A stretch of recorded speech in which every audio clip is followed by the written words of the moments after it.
take your seats. We're starting momentarily.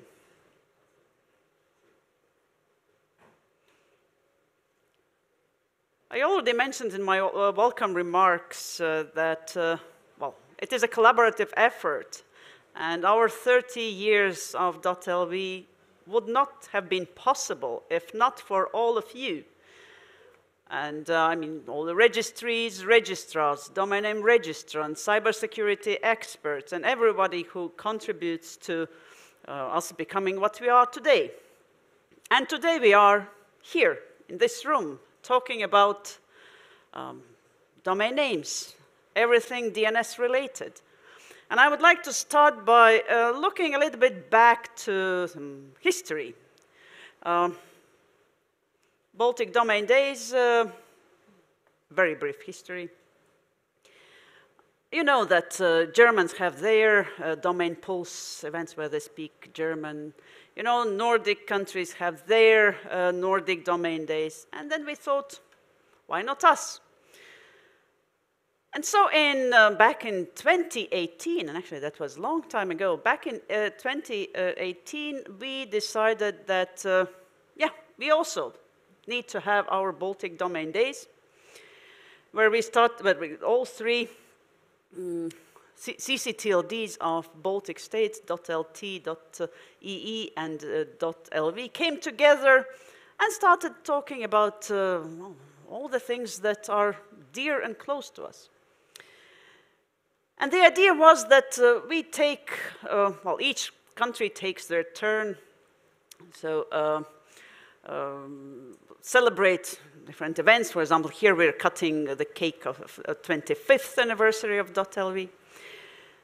And our colleagues from .EE and .LT were up to the challenge. So back in 2019, we were in Tallinn for second Baltic Domain Days event, where we really enjoyed, and it was a really like huge success.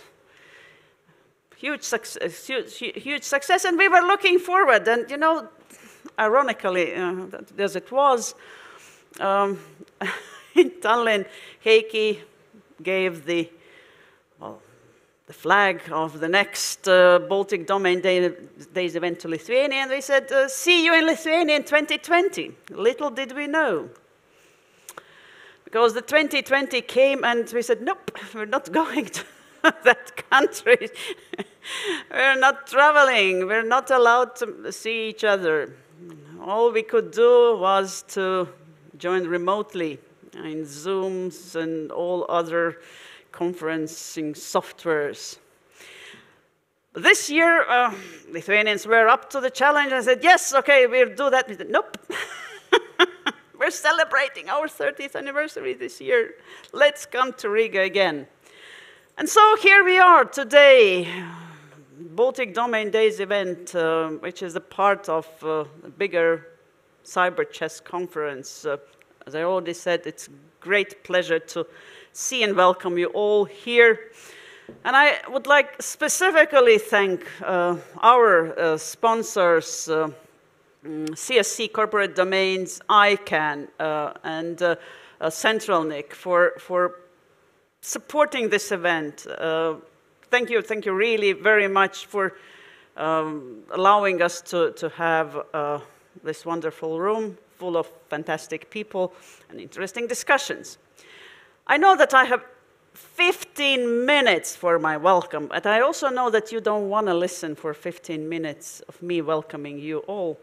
Therefore, let me move forward to the actual presentations from our colleagues. Let me invite here to the stage Heikki from .EE and Thomas from .LT. Please join me and we'll talk about the puzzle of Baltic domains.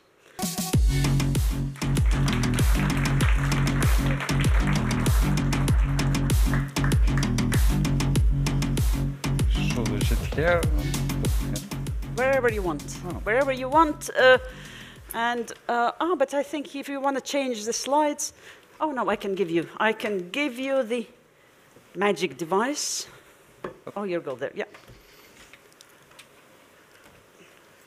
So, the floor is yours. Hi, everybody. Here is a lot of people we met before, and the new faces also. That's why I start with this, putting this puzzle together, and it's the EE story, as you understand. And Estonia is still the cool digital society.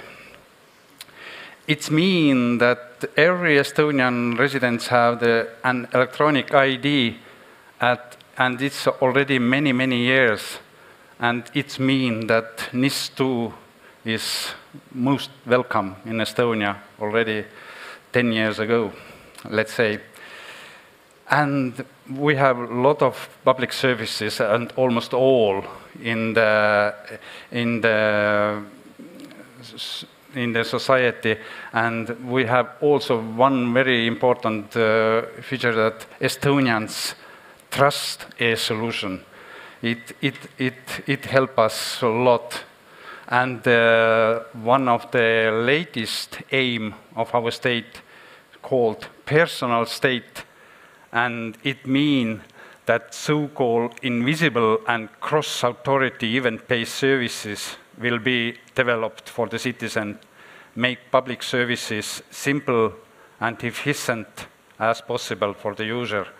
It means that if your driver licenses are expired, then state send you automatically to your home, your next one, if you fulfill all the conditions, of course. And state know what you are and what you need.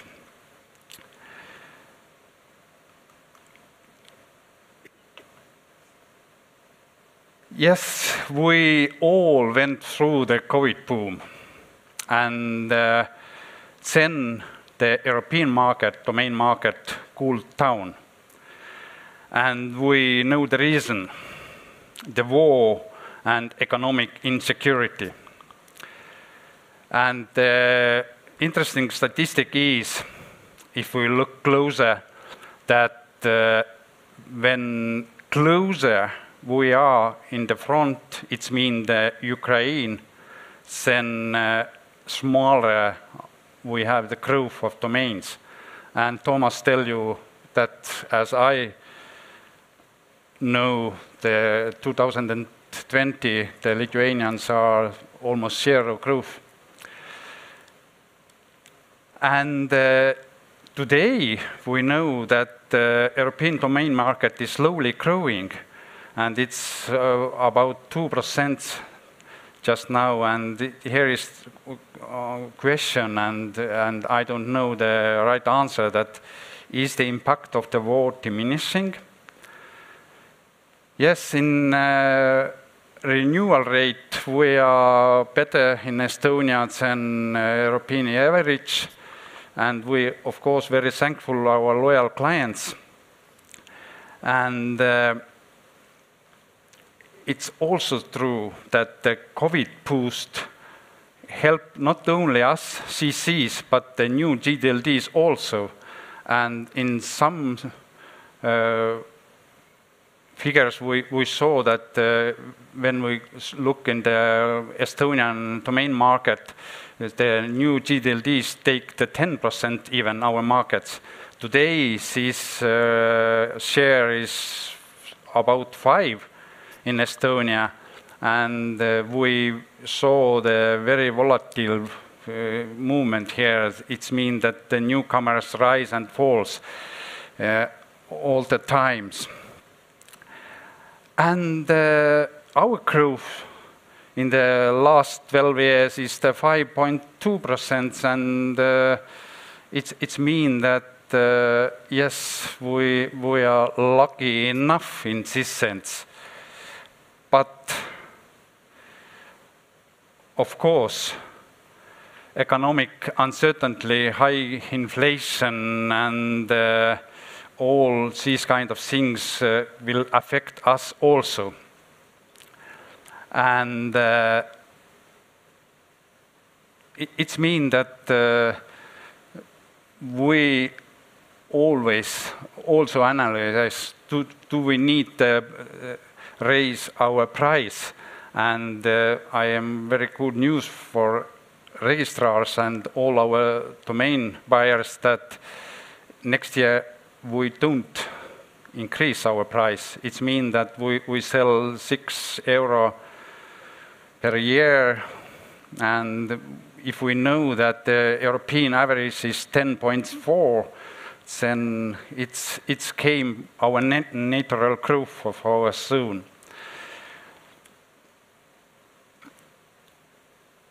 We are still asked when social media will drive domain out of the market. And today I can be said that social media have not pushed out DNS market, and they can coexist and complement each other nicely. .ee explained its public communication, how it makes sense to operate side by side, and what are the pros and cons of different channels. As for the cons, well, we only talk about social media, of course.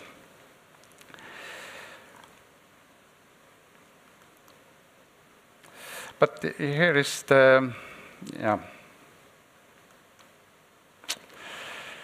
And our registry is created 2010, and we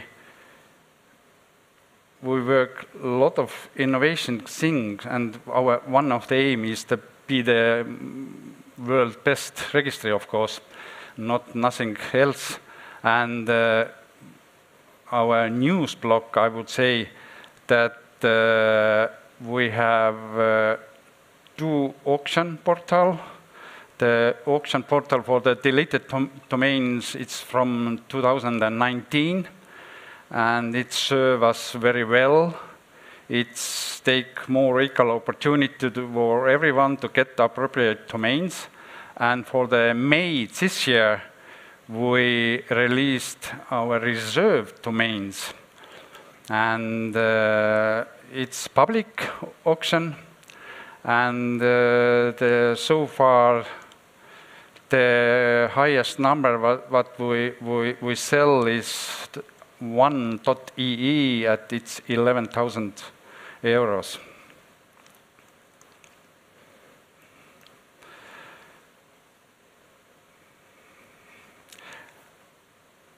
As many companies and countries struggled with how to identify their customers securely, so do we. And now NIS2 again has come to rescue all of us. And we know that every Estonian people we have find was Estonian people because of this ID, electronic ID, but not so much with the other countries' domain buyers. And this is where our new EEID service comes to the rescue, which contain different e-identification tools, starting from the national ID cards to EIDAS, European Union one, and the corresponding solution of private sector. And of course, we want to share with you more about the next panels of these services. And finally, the .LV has turned 30 years old. And I have also had the feeling that we are the younger brother of our good neighbor. But .ee celebrates its 30th anniversary last year. But aren't there some confusion stories with the history, especially in the events are 30 years behind? May I congratulate Katarina and her team of this remarkable milestone. And of course, wish you the long life, both of your team and .LV. Thank you. Thank you very much. Thank you so much. Oh, it's heavy. Thank you very much. Oh, thank you.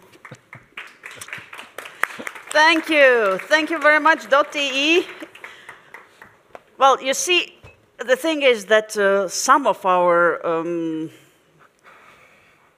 internet pioneers, they believe that .lv was online before April 1993, but according to IANA database, and we try to work according to official sources, yeah, we are younger than you are.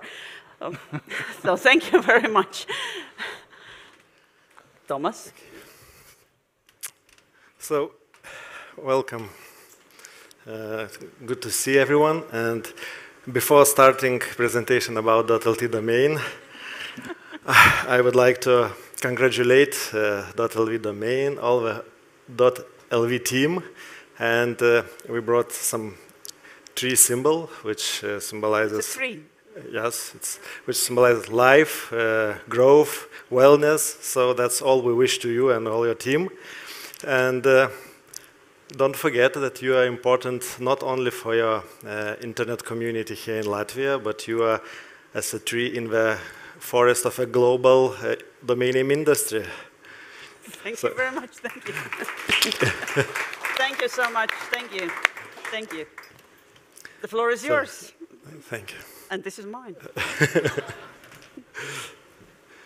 So, a presentation is welcome to .lt domain. So it's a short presentation about our registry and domain. So, in short about domain, it's we feel already mature. We're already 31 years old, so the oldest from the Baltics. From 2004, all Lithuanian characters can be used in domain name, so I mean the IDN was enabled, but still it's not very popular. We have around 1% of all registered domain names. We have procedural regulation for .lt domain since 2007, but in general our rules are quite liberal. So, but of course, there are some restrictions, like there is a law that the use of the name of the Republic of Lithuania is, should be used only with permission of the Communication Regulatory Authority of Lithuania. We use registrar registrant model, so I think it's most common maybe. Our systems for registrar, our domain name registry system is enabled via EPP protocol and web interfaces. So registrars can use both of them. We also provide public data via WHOIS service. We have some additional service, I think, like URID, which is domain availability service, when you can request without rate limiting availability of domain names. But more information is on our website. We also, since 2019, have data provisioning portal. So all the information or data about private persons who are domain name registrants are provided via this portal. And for 1 year, we already have domain name suggestion tool. So we provide information about possible other domain names you can use if the wanted domain name is already registered by someone else. So we provide also an API for registrars if we want to use this service and to use in their website for their customers.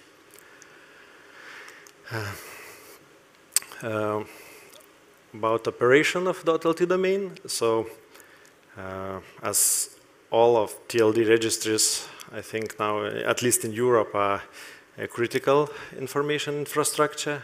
So we are critical information infrastructure in Lithuania since, I think, 2016. So already for 4 years we are to 27001 ISO certified, so it's an information security management system in place.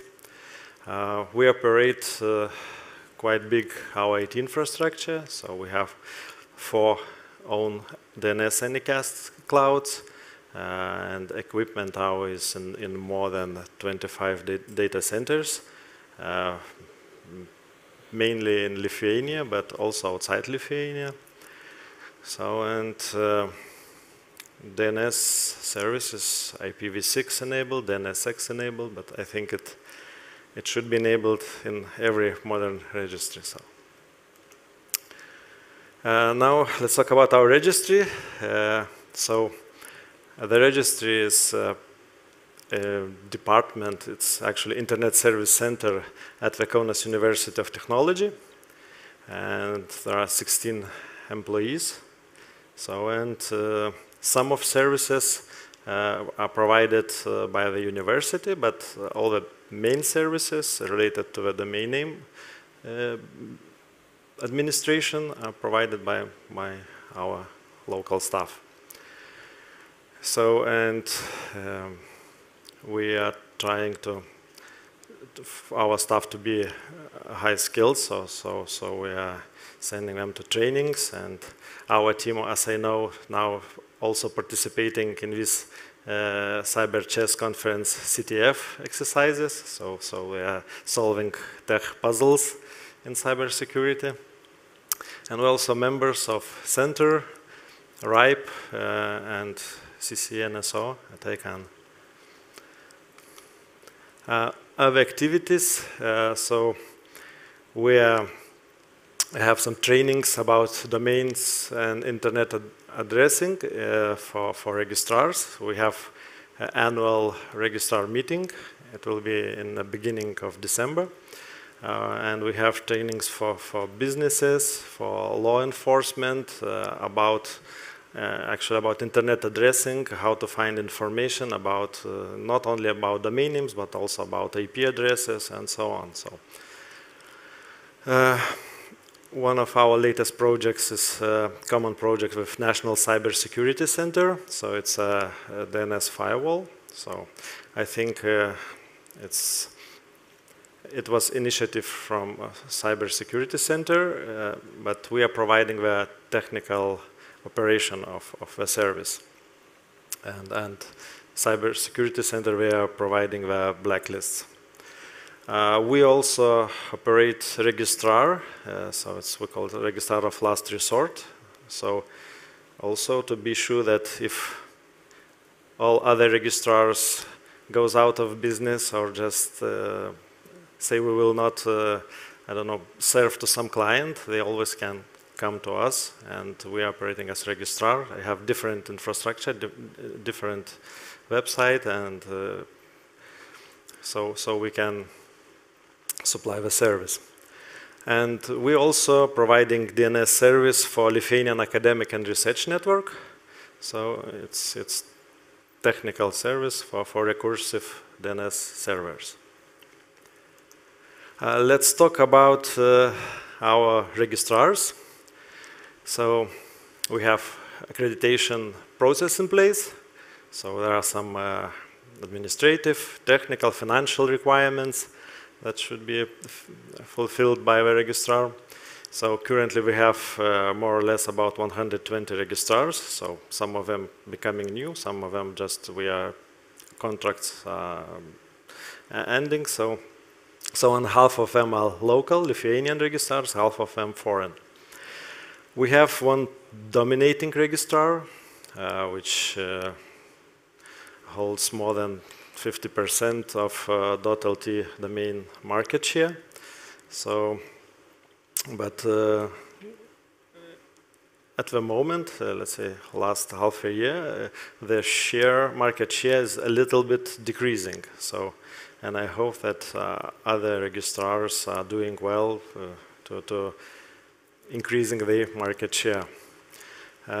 Also, we have many small registrars, so about 50 of registrars administers less than 100 .lt domains each. And let's talk about registrants. So we have plenty of registrants, but it's not too crowded. So you can still come to and register .lt domain. So it's not millions, it's only 230,000 domain names.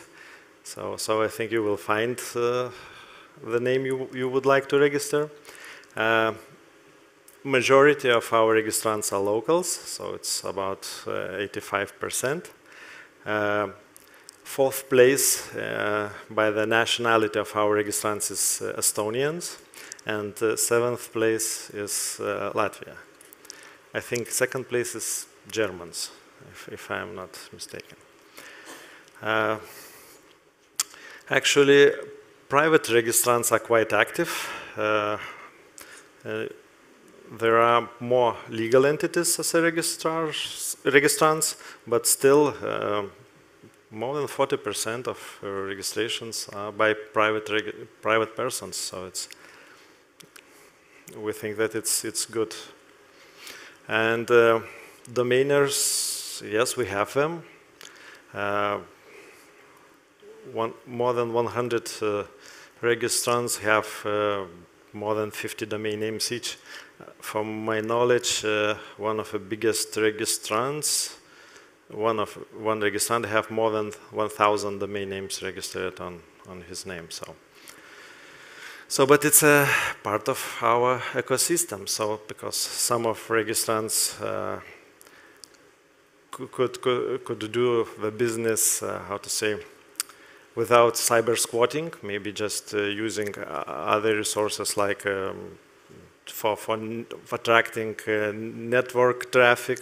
Some of them, of course, could behave badly, but then there are some procedures and court for these cases.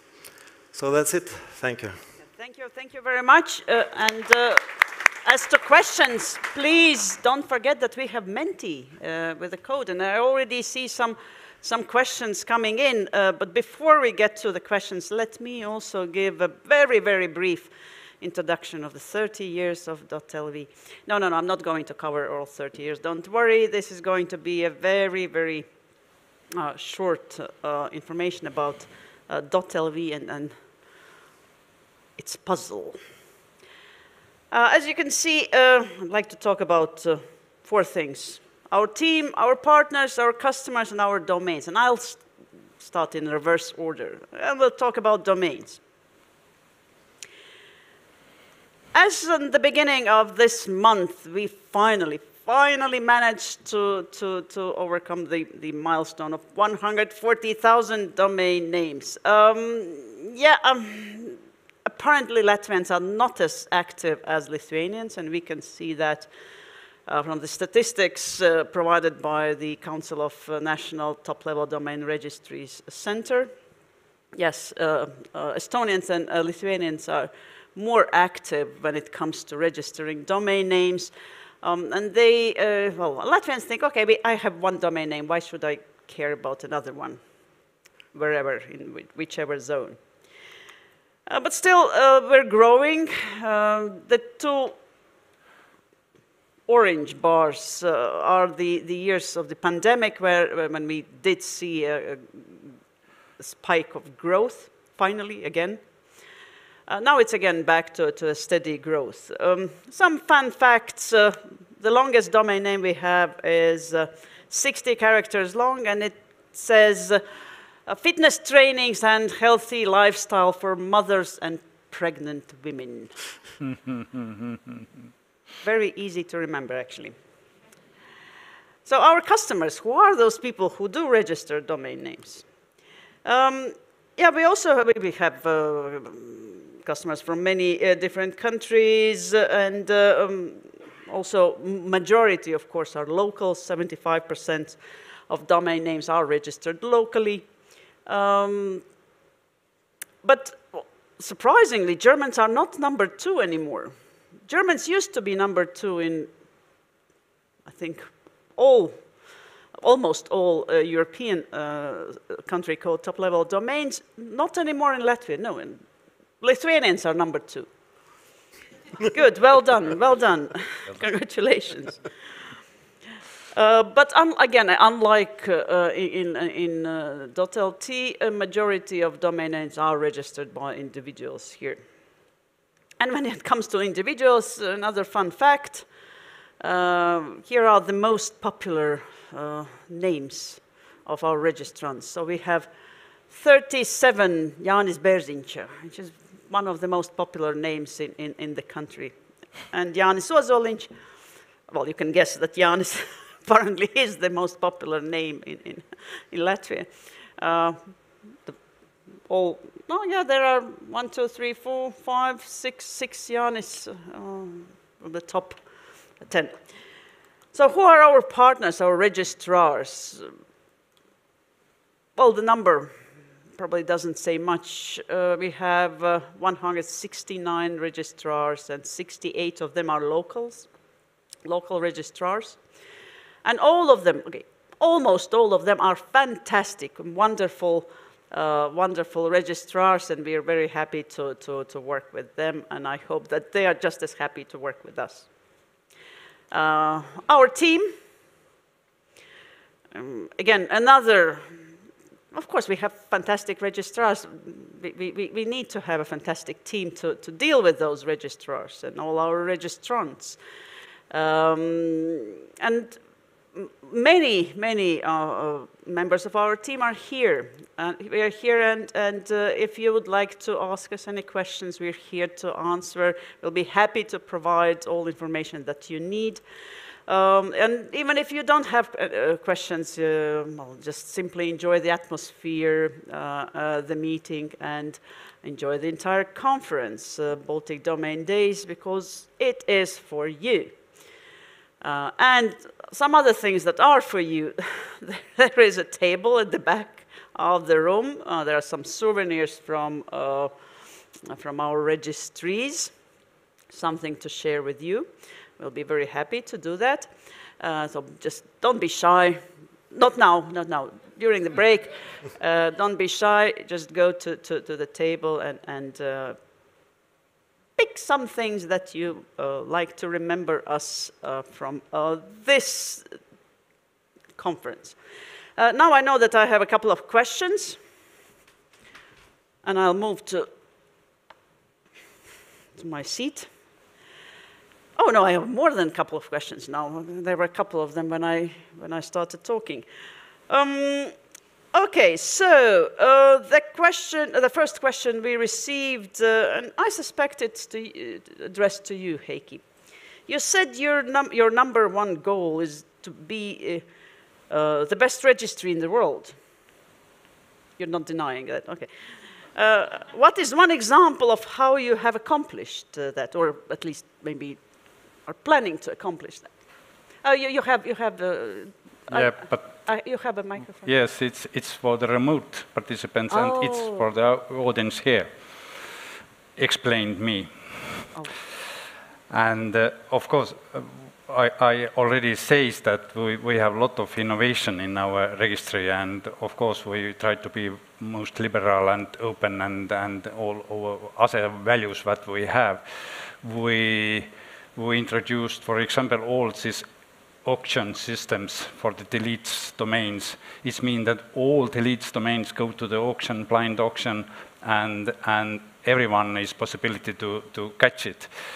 Because before then, the domainers take it by the 1 or 2 seconds, and the ordinary people, let's say, they have no chance to get these things. And all this kind of how you registered your domain and how smoothly our procedures is going.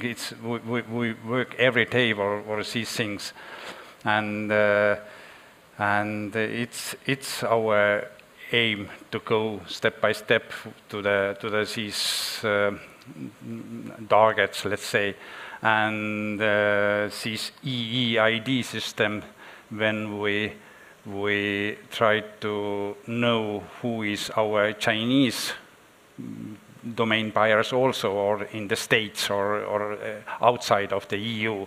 And it's mean that we work hardly every day to fulfill this aim. Katrina, floor is yours. Oh, thank you very much. No, that's so auctions. Auctions are the thing. Not only auction, but we try to create every kind of services what help our domain buyers. And of course, for example, sometimes we ask questions. What you are doing with this money, what you get in these auctions, and it's our one very important aim that we give back to the society this money. It's mean that we support a lot of projects what they use IT education or some academic research about IT sector and security sector and so on. It's one of the things what we are doing. And we are also the national IGF, for example. We organize Internet Day in Estonia and a lot of other things. Thank you very much. And talking about collaboration and security, we have another question to all three of us. Brace yourselves. Are the Baltic registry operators working together to prevent and combat domain security threats? A short answer, no. But a longer answer. Could you elaborate, please? Yeah, but it's so that we are all member of CCNSO, ICANN, we are all member in the center, and in this institution we always share knowledge and how to do better all these things. It's mean that the short answer is no, but the longer answer is yes. Of course, we share the information and we have the list and gatherings and everything that help in this field also. I would say that we are not maybe cooperating as Baltic states separately, but yes, we're sharing information via center organization, so it's a European top-level domain name administrators organization, but also we have at least one example of cooperation between LV and LT registry, because in cybersecurity, in let's say preventing DDoS attacks, how you can prevent DDoS attacks by expanding your infrastructure and data centers and servers you have for DNS service. So we have our server on the premises of Latvians, and Latvians have their server in our premises. So it's, I think, direct example of our cooperation. It's a good point. Good point. Thank you. So we are working in the field which is very open for information sharing, for collaboration. Center, that's one of the examples. CCNSO, another example where CERT.LV, country code top-level domains, they come together, they share their experience, and they talk about things that are of common interest. But maybe we should start thinking about combating domain security threats together, because together it's of course, then when something gets very wrong, then we start break. Thank you very much. So, another question, is there any information when Cloudflare clients will be able to register .lt, .lv, and .de domains? It's only on Cloudflare side, or we have some restrictions for them?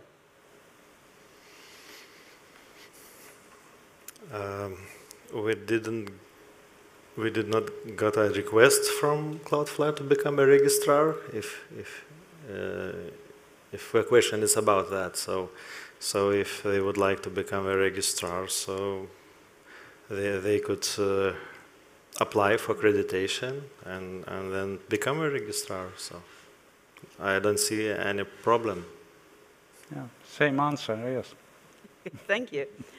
And I have one last question. So could Katriina, that's addressed to me, comment on when will it be possible to resolve domain name disputes in out-of-court process? Who will be the service provider and how will it be appointed? Well, first of all, we hope, or at least the procedure that we have developed and which entered into force on the 1st of September, it does not envision one service provider. We will be open to all service providers that will will meet the requirements that we are currently working on. So we'll have requirements ready very soon. They will be published, and then, of course, every entity interested in resolving those disputes will be invited to provide information according to the requirements. So that's a short answer. If you want to hear a longer answer, Iveta is here, our lawyer who is working now on okay, not at this precise moment, but once she leaves the room, she continues working on this out-of-court procedure and all the requirements for service providers. So that's a very brief answer, but if you're interested, we will be happy to provide more information, and definitely we will publish, everything will be transparent, published on our website. And with that, I would like to thank Thomas and Heikki. So you gave excellent presents. Wait a minute. I'll give something to you too, while you leave the stage. Thank you very much. Thank you very much. And they are here around. Please use the opportunity. Thank you. Thank you. Please use the opportunity, ask your questions. Thank you very much. And with that, I would like to invite to the stage Dmytro Hokhmanyuk and Svetlana Tkachenko from .ua, our friends and colleagues from Ukrainian registry. They need just 1 second, they will get... do they need? This one. Yeah, okay. So they will use portable microphones. So please join me. And this, yeah, this is the clicker. Hey, this is too bright. Wait a minute before. Yeah, this is definitely not going to be an easy one for me. Probably the most difficult session I ever had to moderate. No, I am worried. I have a bottle of rum in my bag just to make sure that I can pull it through. No, I think this one is not working at the moment. Okay. That's good. Oh yeah, that's functioning. Works, yeah. Okay, good. Hello everyone. Should I say labdiens? I'll be giving you a shorter version of my longer talk, which was developed last year, and I did update it a little bit for this presentation. So it was mostly for, let's say, security-focused folks and also domain folks. Are you here all in the domain industry? Probably no, but I know there are people say there's a person from Greek domain registry who is there, and there may be some of them. So if you see some jargon of words which you don't know, please come back later and ask me. I'll explain that to you, okay? And we are talking about the resiliency during the war, and in fact the war is going on in Ukraine since 2014 with the Crimean annexation and of course the Donetsk area. But I wonder what is this thing on the screen? Is it? No. Okay, good. So yeah, I'm trying to give facts and not be too biased, but I guess in these countries we can be more frank and open. And so I mentioned briefly that we started to prepare for what we called electrical outages. That was our code word at disaster preparedness in anniversary of Ukrainian domain founding in December. So we had some internal plans for basically, you know, making our command and control independent of our own infrastructure. Traditionally, Ukraine was hosting its own hardware in its own data centers or rented data centers in Ukraine. We had some foreign assets, but we were mostly redundant DNS servers and such. So for example, the registry was inside, the financial system was inside, the database was inside. You know, many things were relying on Ukraine to be a country with, well, internet, electricity, you know, security. You know, nobody is prepared for the Spanish Inquisition, right? So we decided to do some things as a mature company, and I'm happy that Lithuanians got, you know, all prepared. I'm sure we'll see how that works out, maybe not. So things that we were kind of not expecting that happened was a denial of service attack, which was not just on Ukrainian infrastructure, but was also on the government infrastructure. That means banks, I don't know, I think there was some other things. Maybe Svetlana remembers that well. It was a bit blurred for me. But we had suffered through DNS outage partially, including gov.ua domain. And of course, we learned from that, and we did some of changes then.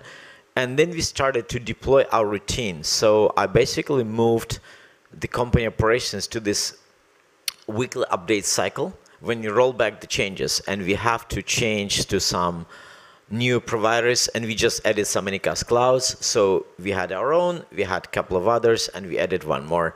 And what happened that we learned how to contact parties that you rely on quickly. And it was, by the way, Katrina was very instrumental to our transition. I never said that. I wouldn't say she was #1 person, maybe #2, #3.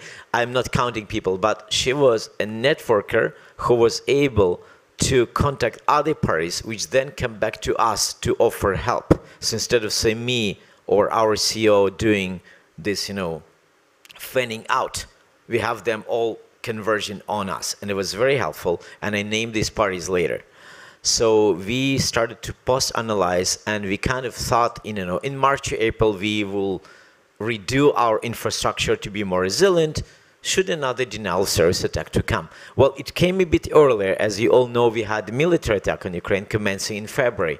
And that was a stressful moment. I was abroad. I was in Cyprus on a short, let's say, vacation. And I started to work 24/7 as well, of course, is everybody in Ukraine. We have to do personal movements. We have to do quick changes, and we started to execute complete relocation of registry abroad. The plan was for the Russia to capture our country and its leadership in 72 hours. That was widely communicated. So there was my own plan to fully relocate the registry. I was prepared to run UA domain fully abroad in exile. And that, of course, was also a duty, you know, for the registry to protect the national infrastructure. And okay, that not just us, right? I'm sure that Ukrainian banks, Ukrainian government, Ukrainian military all have the contingency plans.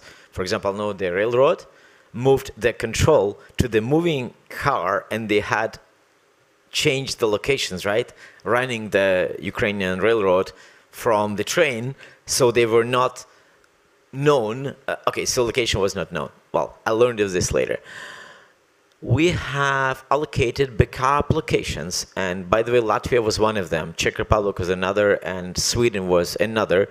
That's NetNot, and I have Patrick Falstrom present here. I'm thankful to him.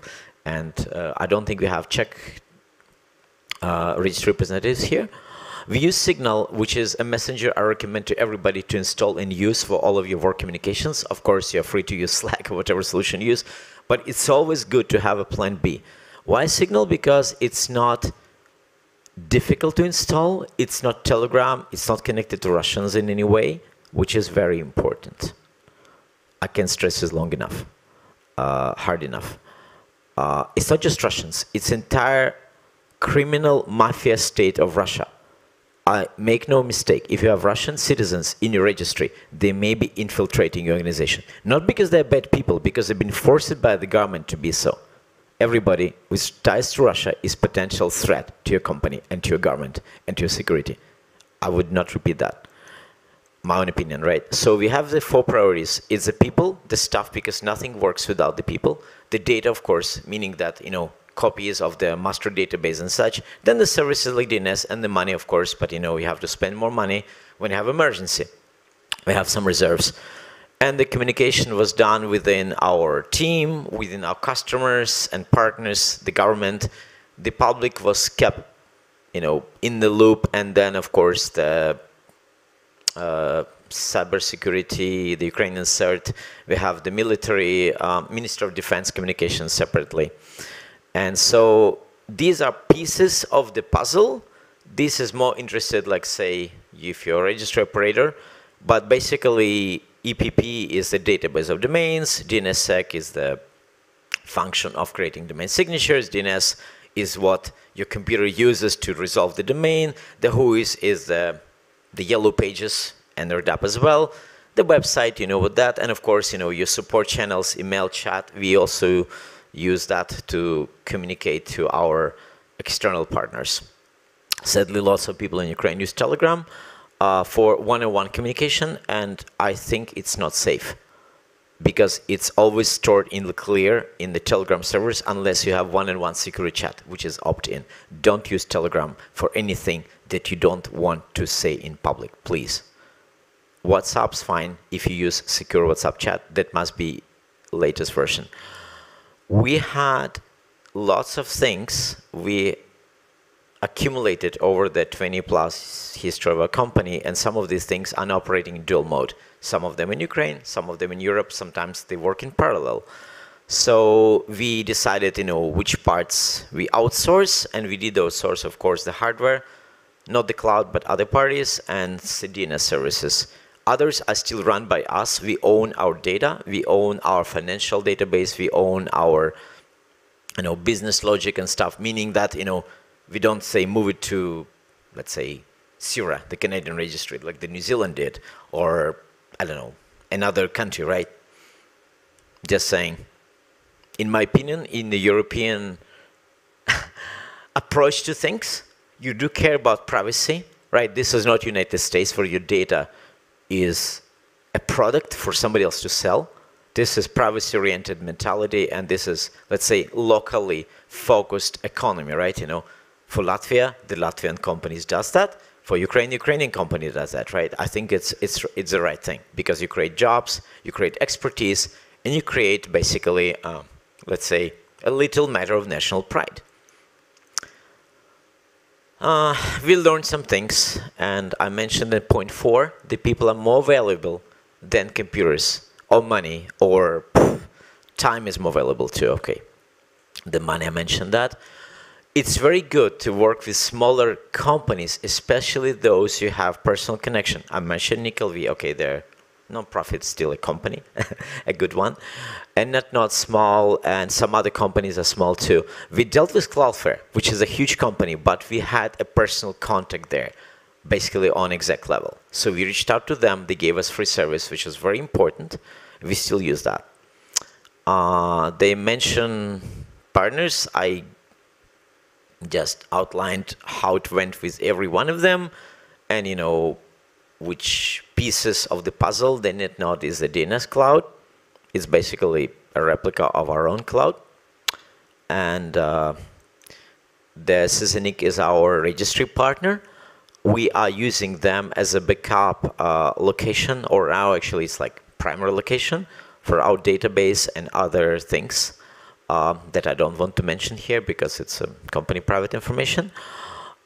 We also partnered with the LV as some other resources and a communication like I mentioned. And then we have some other companies which I kind of briefly mentioned here. They're in point 1. These are also DNS partners.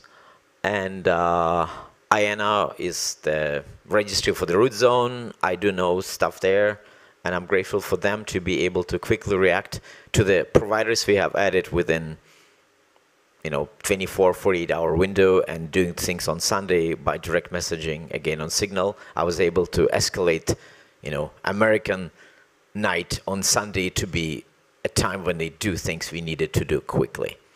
I also mentioned 3 communities. Okay, maybe, yeah. Okay, there is a central community, and there is also RIPE community, which is European providers and other internet address users. And of course, well, CERT.LV, I meant, I guess, CCNSO, but also Centre. Centre is Association of European Domain Operators. I mentioned Ministry of Foreign Affairs of Sweden, Departamentet, which are sponsoring the NetNode work with us. And I mentioned, is it, what this thing in point 3 after nickel-V? Is it some cryptic sign? Okay, 6Connect is a small DNS provider. Actually, they're a big company, but they're DNS provider. The military of Ukraine has requested a MIL-UA domain. We actually had interesting conversation with them over Signal, and we handheld their staff to implement DNSSEC within, I don't know, 48 hours. It was fun. You know, they do other things mostly, but these are people on the back office, right? The Ministry of Defense is not a field operation. Some other things I didn't mention in my slides, and these are my contact details. The phone number can be used on Signal and also on WhatsApp. And my email is over there. Svetlana can tell you more about the registry itself, about our domain count, about our marketing actions, our de-Russification campaign, meaning that the names of cities like Kyiv or Odessa or Kharkov used to be spelled in Russian way with the English transliteration. Now we're moving the Kyiv to be the primary name for the city zone versus the Kiev being the, you know, the occupationists' mark. One more thing. We are looking still for the European partners, the registrars in European Union. If you're here, if you want to do it, well, your registry, please come to me and let's talk. We are fine with companies we work with, but I'd rather have another 1 or 2 added just to take off the load, and also we may offer you some things in Ukraine, maybe some market insights, some technology structure or anything. I'll be glad. And of course, if you're not in EU, it doesn't mean you're excluded. I just think that most likely people in this room are from the European Union countries. All right, so that's good. I have a minute still. I'd like to offer my, express my extreme gratitude for the nickel-V to sponsor Svetlana's and my trips here, and also for the excellent event, the grand ceremony, and the great hospitality of Riga. Despite the dark skies, I feel like it's a sunny day. Thank you.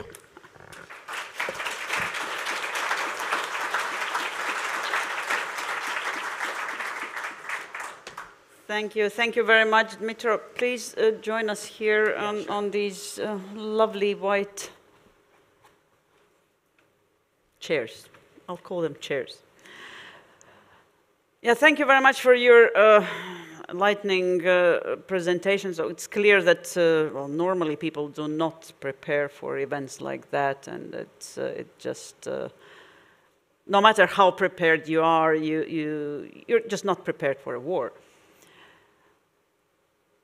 So I believe that it had a great of impact. It had a lot of impact here. I can't even imagine the impact it had on you.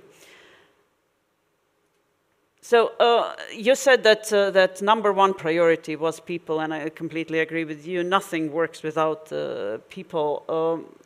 So could you share more how you work with your teams, how you communicate it, how you ensure that those who happen to be under occupation are still in contact with you, or maybe they weren't so? They are. I actually say this right. I have ADD, attention deficit disorder, and I'm very stressed when things are bad. But stress is good because stress, you know, puts your brain into to the fast cycle. When you have to talk to lots of people, right? You know, you open 10 chats and you just go through each one of them within an hour. So let's say every hour you check each of them. So my approach was to do a lot of one-on-ones. So we had a group call for the technical team, which included 6 people. That's myself, 2 sysadmins, 2 developers, and Svetlana was there too as our marketing communication person. Then I realized that, you know, I'm wasting people's time because not everybody needs to know. So we did this. We had a chat where we talk about things that don't require attention. when you have to make a quick decision, we have a call with subset of people, and I always wanted to have a consensus driven, right? So instead of telling people do this, I said, I want us to achieve that. What steps you think we should take to get us there? And then you have to give people space and time. Because if the person's moving from city to city, or if they have no electricity on that day, there was a problem of the winter. You know, Svetlana lives in Ukraine, she knows more about it. But like, you know, they say, tomorrow your house would have it. So you go to the office and work, or maybe you don't. So you can expect this person to not do anything tomorrow. And you have to asynchronously communicate and expect people to be asynchronously work. Everybody is autonomous. You have to trust your team. You have to sit back, relax, drink your tea, and let things happen. You know, you do your best. Let the people do their best. Don't be the top-down manager. Be a field coach, not a commander-in-chief. Okay, so. So let me continue, because I was, most of our registry was in Kiev at this time. So for the first several days, we didn't think about people at all. We think about data. We needed to move data. So after that, we several people had already, the data already safe, so we just think about ourselves. So me with my colleague decided to go to the safer place, but one by one. At first, yeah, I went to Poland, then called Tatiana, my colleague, said, I'm already in place, and she started her move, because who knows, it's war. During this day, we call all our registrars. We just, of course, we call our team. It was like tradition every morning, ask, how are you? How are you? Every morning, every evening. And we call all registrars, ask, do you need any help? Some of them moving their registry to cloud. They don't have something with authority. They forgot their password, they lost their equipment, they don't have proper authorization procedure, so we helped them with this. US people, we have several registrars who was in the occupied territory. It was quite dangerous to call to them. Nevertheless, we just send messages, how are you? Is it okay? Can we help?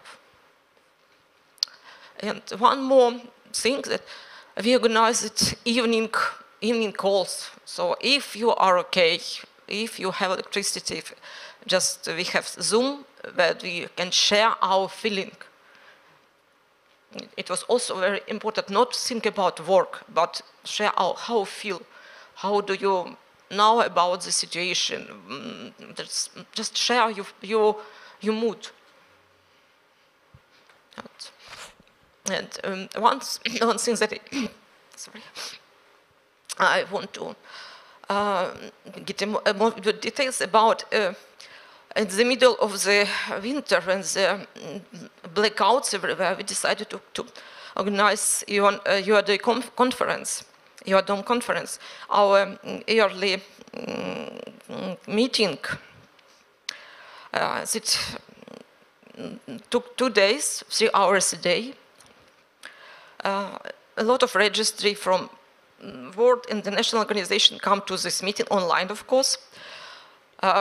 Unfortunately, our registrars, our usual customers, not all can join the meeting because of a lack of electricity.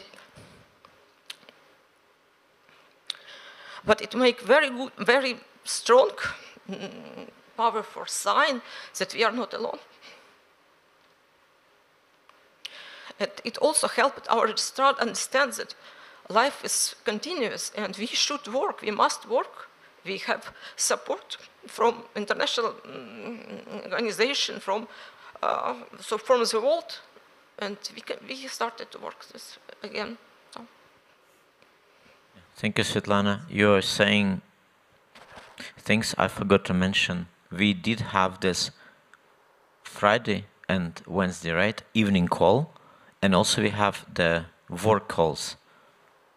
So it was like you know, gathering just especially for people who are not in Ukraine, just to say something and talk about, I don't know, cooking, you know, weather, something normal.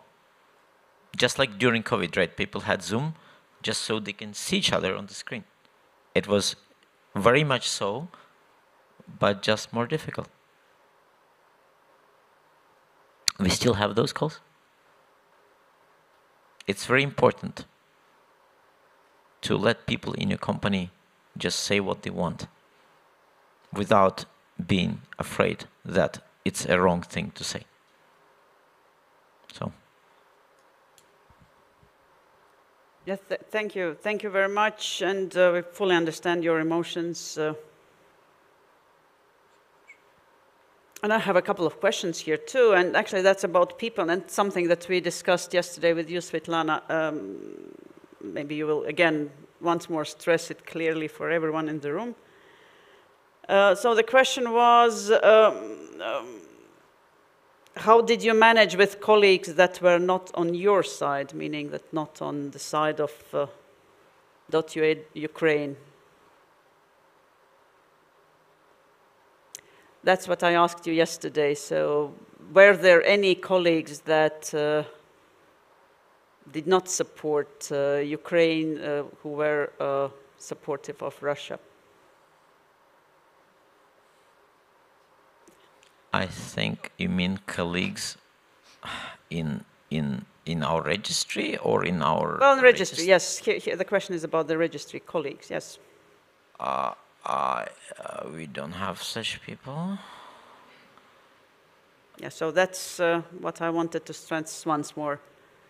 Everybody was supportive of .ua, staying online, being available, providing services, providing... well, basically working. Well, okay, we had a person in occupied territory of Kherson. He didn't just mention to go to run away from this, because it was in Kherson, it's very fast occupied, and he didn't mention to then don't have any opportunity to leave the city. So two people. And we asked them, and they also agreed that they need to destroy the equipment and disconnect from our system. It was not because we didn't trust them. They were in dangerous, because if a Russian knows that they work for the registry, it can be, they kill them and do something. So we temporarily disconnected from the registry and said, don't say anybody that you work for UA. It's just you are ordinary programmer, you don't know anything about anything. Just leave, try to be alive. Yeah. It's your mission. We had a small office, yeah, so it was the server equipment, the personal laptops, and the VPN access, the login to the email, the login to the Unix machines, right? It was a lot of things. So we have to like disable them, like fire them, you know. And then later, when Kherson was liberated, we reestablished those things. But Kherson had very bad internet. And yeah. Speaking about the internet, did they try to cut off Ukraine physically from the internet, specifically targeting your server and router infrastructure, like they did with energy sector? Not us, but we had equipment in Kharkiv. I have funny conversation with ICANN. So we had our own system, and we are hosting ICANN LRoot node. Actually, it's 3, but one of them was in Kharkiv. So I email staff and I say, look, we don't care. If it's captured, we don't care. They can just, you know, take our server, it's encrypted. So we kept it running, but we disconnected and wiped the machines we had in Kharkiv, which was never occupied because it was an important part of the cybersecurity, right? You have to anticipate. This is chess, right? If you see the threat, you move away. You don't wait for that night you have to be captured, right? You have to retract. And we didn't do any offenses on Russian infrastructure. Like, we were not a fighting company, but I'm in a close contact with the Ukrainian cyber army, and if we needed to, we can do something, but I don't think that's a good approach, right? You know, we find a group that tries to break us. Yeah, we can attack the group. Doesn't mean that we'll win, because there are many more groups in Russia that are able to attack us, right? So I believe in cyber defense here, not in the cyber counter-offensive. And then we have our own government taking care of that. Yeah. As you say about physical destroyance, a lot of servers, a lot of lines were destroyed. And our engineer, this hero, who connected lines, even ISPs that were not in very good relationship between them, but in this situation that use their lines to just repair the route between cities. And if you see Dmitry in the Keep Ukraine Connected, there are a lot of equipment, a lot of servers were sent to Ukraine because we don't have, especially in the areas near the borders. They destroyed everything. They don't destroy especially servers. They destroyed everything, especially data center or some center is telecommunication equipment, for example, where usually located servers and some communication equipment too. So. Also electrical power, I mean, you know, actually a few things, right? I would recommend, well, okay, your country, right? You know the Prime Minister probably, right? Okay, or the Minister of Communication. Or if you don't know, you ask somebody you know. They should sign a roaming agreement between all of the domestic mobile operators. So if the war starts in Latvia, then people can roam on, I don't know, okay, in Lithuania it's Telia, Bite, and whatever, you know. So that's what we did in Ukraine. All the operators in Ukraine started to offer data roaming between each other. So your SIM card can use whatever operator is available, and that would work. Likewise, like Svetlana mentioned, a lot of Ukrainian ISPs had cooperated to use fiber optical networks, say, together, or do other things together as much as they can to make connectivity the first priority and the business was second. Oh, likewise, we communicated with the .ukr domain registry, which is a Cyrillic domain not managed by us. It's managed, and we did offer them the DNS and ICAS cloud and accepted it. So yeah, we did help them, which was important because they had much smaller team, and unfortunately they had Kharkiv as the main base of the operations. And that was pretty close to them losing that. Again, Kharkiv wasn't captured by Russia, but it was quite possible in that spring of last year. Yeah. So help your competitors. Yeah, well, I think it's the only way to stay online, stay alive, is to communicate and work together. Actually, I have some question here to you, Dmitry. You mentioned national pride and jobs relative to CCTLDs operating their own infrastructure. So how does utilizing a global secondary DNS provider breach this view if they are not based locally? So does it break your view on that it needs to be locally located within the country? I see. Well, okay, we have multiply DNS providers, right? So we have about 6. I mentioned them in my slide deck. The DNS is actually the easiest part. The hardest is your business logic, your registry, your security and stuff. You still can learn from others. Okay, no DNS the same. Let's say we use NetNode. NetNode has API. I can add a zone on their website, or I can open a ticket or their stuff, or I can also just write a small curl script, get a token, and Basically, if I need to add domains there, I just write a Python program, and we have that. I wrote that.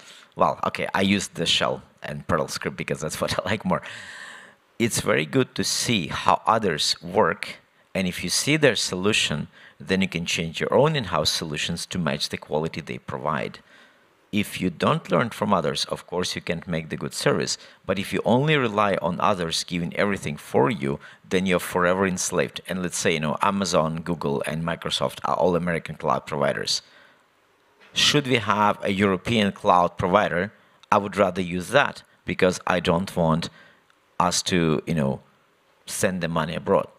Likewise, if you had a strong, and we did use a Ukrainian provider to give us dedicated servers outside of Ukraine, right? So rather than me going to say, I don't know, German company and rent the server in Germany, I can go to Ukrainian company and have them buy me a rent a server in Germany and pay to them, because then the economy goes in the loop. If anybody here went to the economic school, the macroeconomy, the mini economy, or whatever, very important to keep the money locally. It develops jobs, it develops expertise, it does add value to your own country economy. And also, we are not EU member, we are not in the single economic zone. That's important point. It's high cost for us to pay to foreign entities than to the local entities, tax and other things. Yeah. Sorry for the long. Thank you. Another question from Menti. Please don't forget, you can ask your questions on the Menti. So data, how many cyber attacks have there been, or it's all of the time like DDoS attacks, and how it has been solved with .ua servers where your data are stored? Cloudflare. Cloudflare Magic Transit. It's a BGP-based solution. So they capture all of your traffic, they filter it, then they send the good traffic to you. The other thing that Cloudflare does is the web firewall, but it's only for the web. The Magic Transit does everything. So any kind of attack on your infrastructure, I should probably write an article about it. Yeah, seriously. But it's costly. We don't pay for it because they give us that for free, but it's cost like close to like 100,000 per year, which is a lot for our small company. If I wouldn't be able to pay that money, there's not so many good vendors in that space. Call it transit traffic mitigation. Oh yeah, about the attacks, we have them all the time. I got weekly reports from Cloudflare. I'm like, okay. Yeah. Okay, I don't have. No, I have still one question from Mentimeter. I'll address it later. The question about the numbers. So, do people still register .ua domain names, and how you try to yes, it keep was registration flow coming? For me, it was quite surprising that 2 months after the full-scale war started, people started to register domains. They don't stop at all the domain step, but you see the domain, it's not the first and even a second priority for people who are leaving their houses. Of course. But 2 months later, then people, I think that they already, the first shock was over, so they decided life is continuous, and started to relocate their businesses, started to new businesses, and do with just recall the domains and started to register domain names. So in May last year, it's not was growing, but at least stabilized it. So we make very important decision at the beginning of the war. We decided not to delete expired domain names, just keep domains in the registry until it may be so people return and for these domains. we supported our registrars. We keep them calling and asking what we need to do, how can we help. If you don't have money to pay, just don't worry. We can wait for several months that you can pay. And on this UA-DOM conference that I mentioned, we also raised this question: how to deal with this domain, how to raise awareness of domain names. And this year, in the spring of this year, we organized a campaign with registrars about their domain names, about the for people who maybe forgot about their domain names and don't have right contacts. So we had a huge amount of work that we restored their contacts. They are looking for right information, use phones, use emails, anything from any sources. Just to remind, your domain is still in the registry. Your domain is still ready that you can renew and use it. And I think 15% of this domain were renewed and returned to life.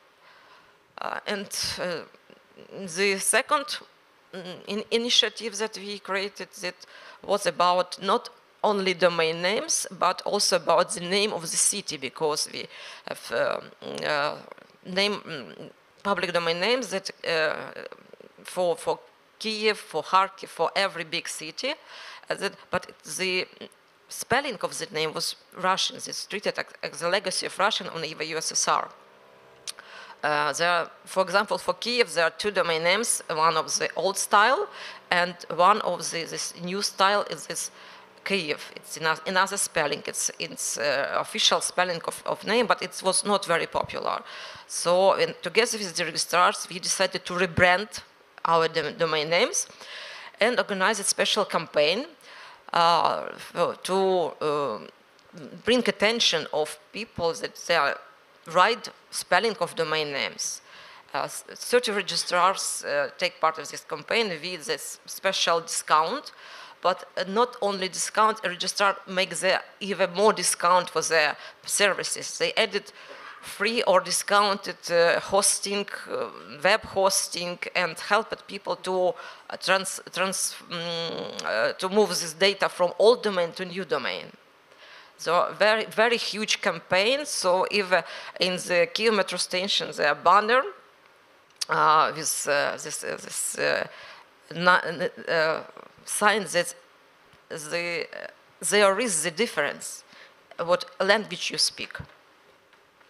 The name of this campaign was Kiev UA at Ukrainian. It was maybe Ukrainian language, Ukrainian strong, Ukrainian willing, Ukrainian resilience. We took this campaign for 2 months. It was finished only on the 1st of October. As for numbers, it was very, very successful. The domain name KUR increased 60% for 2 months.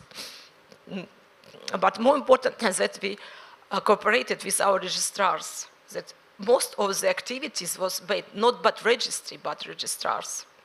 And they still promote these names and promote this right spelling of domain names. Yeah, I just have to mention that Svetlana was instrumental in running this campaign. So I'm very happy that we did that, and why that existed, right? Because we had something.ua names, like say it was company.kharkiv.ua, it was like brand.kiev.ua, right? So as the country is 40 million, in the original setup of the domains, we had only city level, plus we had com, net, org, later gov, and so now we have a mil. So that split structure explains why we don't have maybe, let's say, a flat system, which kind of maybe is good or bad. I know Poland has a similar issue. What happened though, that a lot of people before this campaign in the registrar community said, things were like this before, people are used to, but a lot of Ukrainians now distance themselves from anything Russian, culturally, you know, morally, politically, and of course the domain names are that. So domain is the best brand awareness you can buy online. You know, unlike the Instagram handle, it stays with you, and it's our assurance we can offer to our clients that your domains are safe, secure, supported, and yours forever, as long as you paint it. And what Svetlana did mention, I must maybe clarify that a bit. Okay, this is a graph. You may not see it well, but the top line goes up, the down goes down. We did not delete domains for the full year since the start of the invasion in last year. Even people don't renew them. The usual time is a month. Well, you get a month plus a month more as a suspended state. So we suspended them for the year. In May, we decided to extend that suspension for 6 more months, and then we start delete them. So basically, you know, whoever forgot to renew the domain in February, they still have till November this year to do so. So it's a little more than a year and a half. Plus, the new registration went up, right? So we have registrations that may be dead. We have registration that may be forgotten and they'll leave back, but we give people plenty opportunity to recover those names. And of course, they wouldn't have to pay for the time, right? For the year they didn't use it, right? You don't pay because you didn't use it. I don't know if that's a good approach. The Kiev campaign was just offering 50% discount on our registry, and the 50% discount was matched on the registrar, right? So let's say we charged them €5 and they charged 5 more, so it was 10, now it was 5, right? We charged 2 and they charged 2. Well, it's not in euro, but you get the idea. And yeah, that helped. We grew 50% in 2 months. The Kiev was existing for what, 10 years, right? So in 10 years, we got like 2,000 names. In 2 months, we got like 1,000 plus. We should have marketed that a year ago, but marketing wasn't the priority last year. Okay. Yeah, thank you. I have 2 questions here remaining on, okay, 1 question and 1 more like an ad. Well, the question is, why was .ru membership in Center reactivated? Who led that initiative? I will take that. Well, first of all, I'd like to say that today with us we have the chair of Center, Barbara from .si. Well, .ru membership at Center hasn't been reactivated. They are still suspended. And I don't know, Barbara, maybe if those who are interested could talk to Barbara during the lunch or any of the coffee breaks. She will explain the process.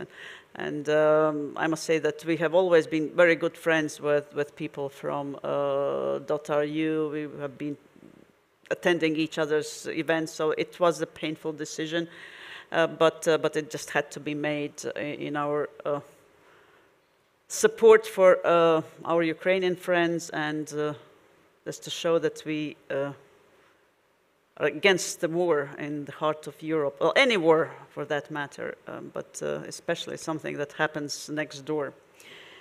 And an advertisement. May I add something? Yep.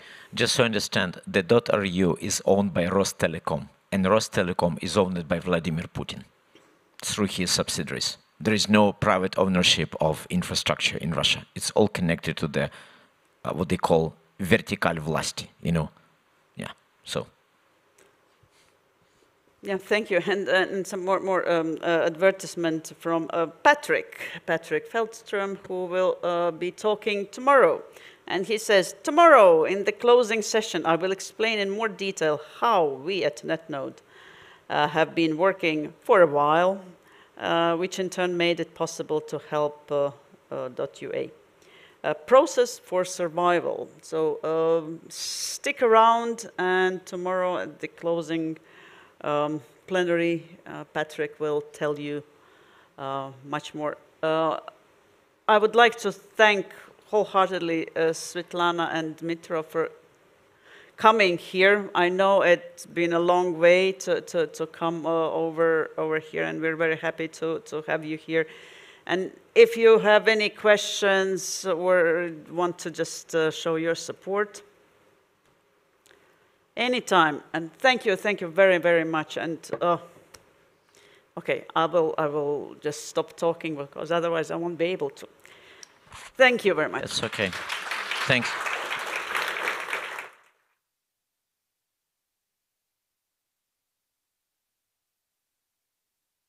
So bring some present for birthday present. So just a minute. Oh, no, no, no. And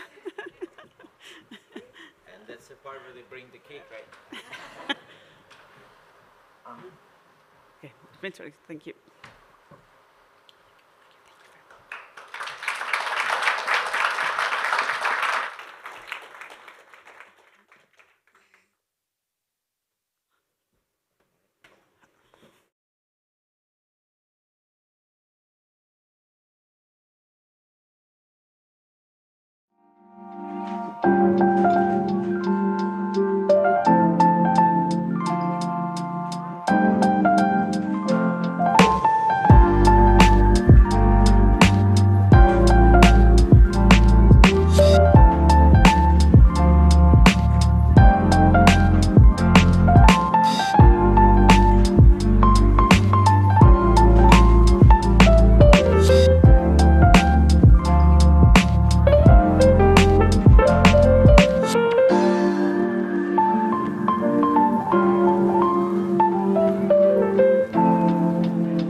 To our moderator today, David Huberman from ICANN.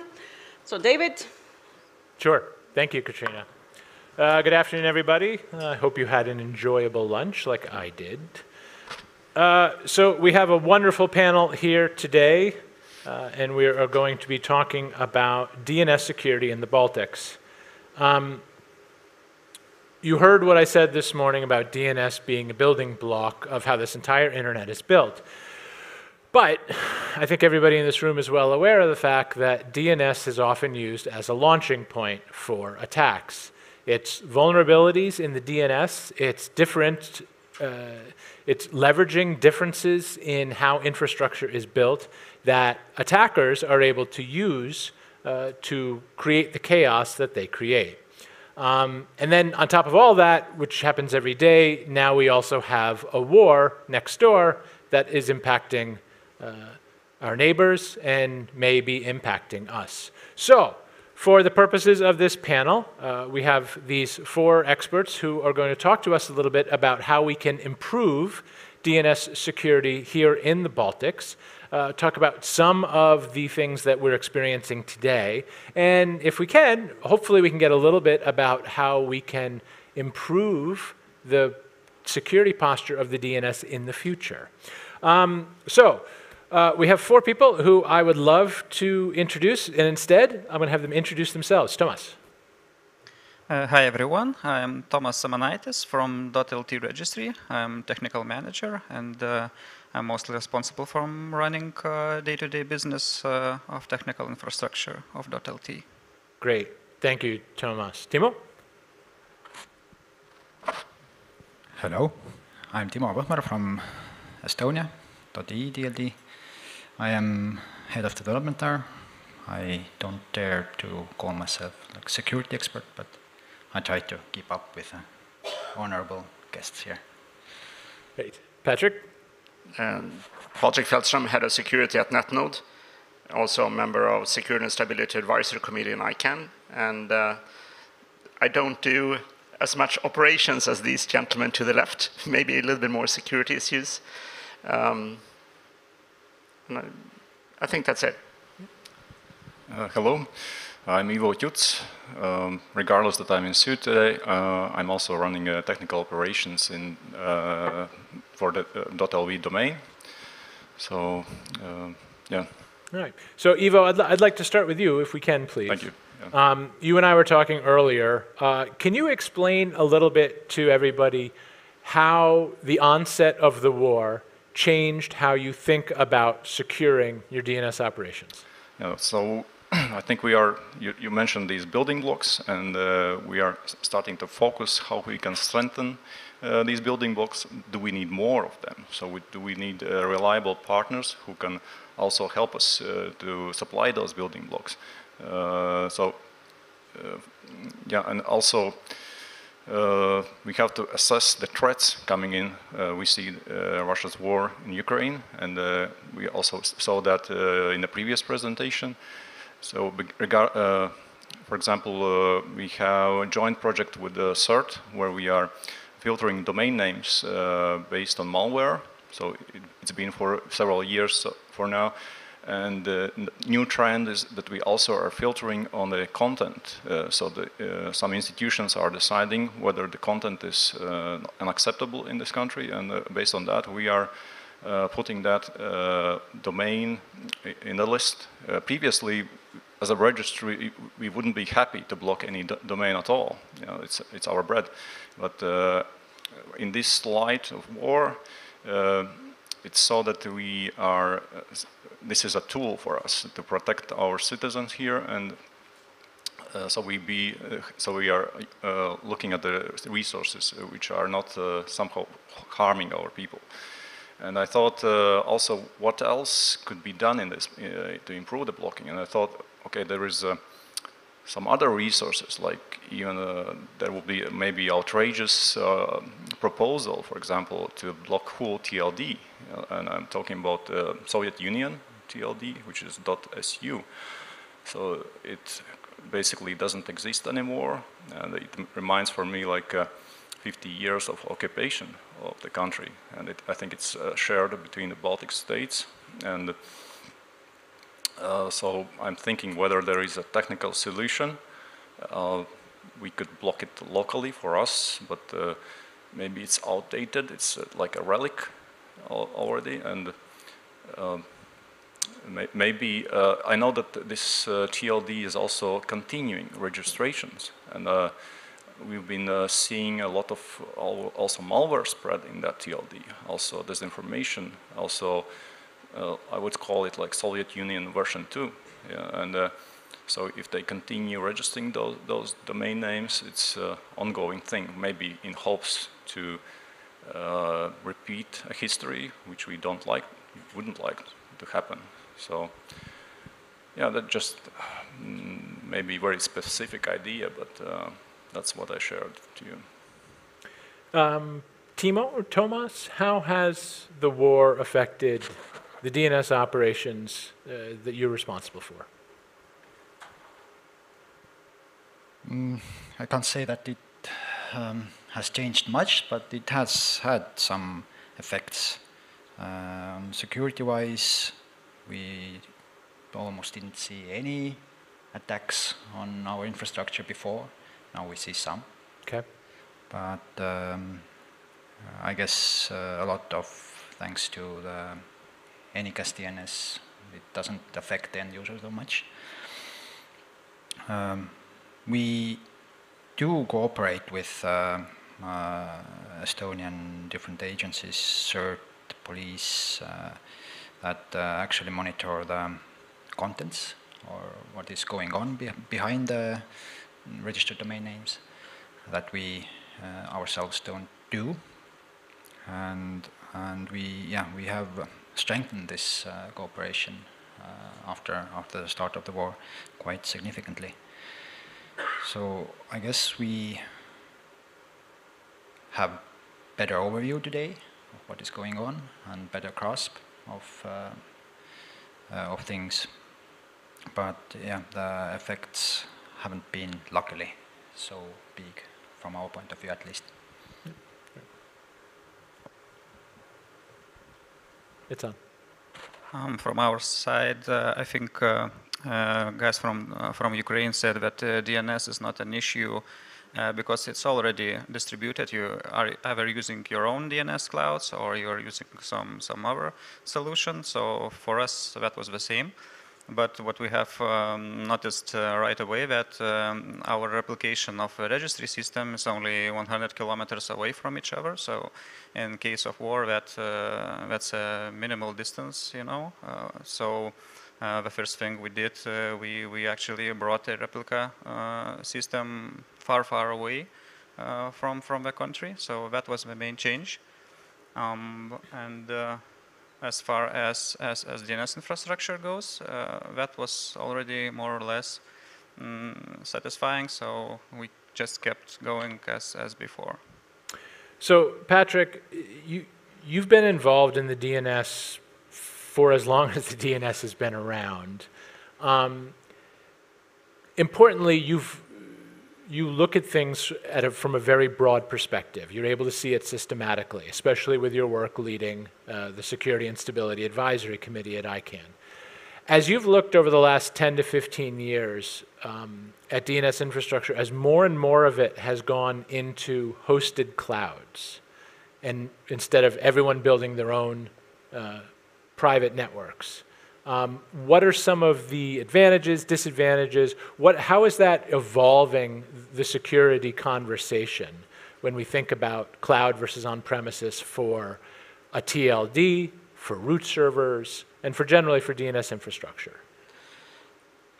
I think, there are so many things I would like to say.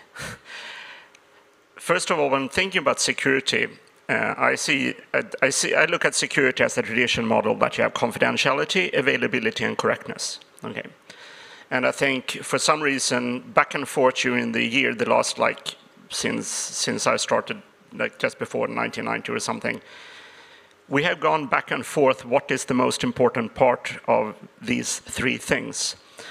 We have heard, for example, when we started with DNSSEC, confidentiality ended up being so important, so IETF had to come up with NSEC 3, just because the zone file itself was secret. Now everyone has seen, now we're back to availability being more important, so people are backing off NSEC 3 because the increased complexity is decreasing availability. I have seen people building DNS infrastructure themselves quite a lot, but lately we have seen increased interest in diversity, just like we heard from our friends in Ukraine, that the more the merrier. So at the moment, I think that people want diversity. Now, what is currently going on, though, is that correctness, of course, is really, really important, and lots of the attacks on the DNS is based on trying to spoof the responses or otherwise change the content of the zone file. Everything from attacks to registrar to registries, the EPP protocol, or the zone files themselves. So once again, people are, I see, trying to balance availability and diversity with security because they believe that DNSSEC is decreasing the availability. So I think the people that do the best work at the moment is doing all of this. Diversity, which means that you should, it's not a question of having your own infrastructure or someone else's. It's not about unicast or anycast, it's probably all of that. It's probably not a question of whether you should run DNSSEC because it decreases availability. It's probably use DNSSEC, but ensure availability is high as well. So it's more building the building blocks on top of each other like we just heard instead of comparing them. That makes a lot of sense.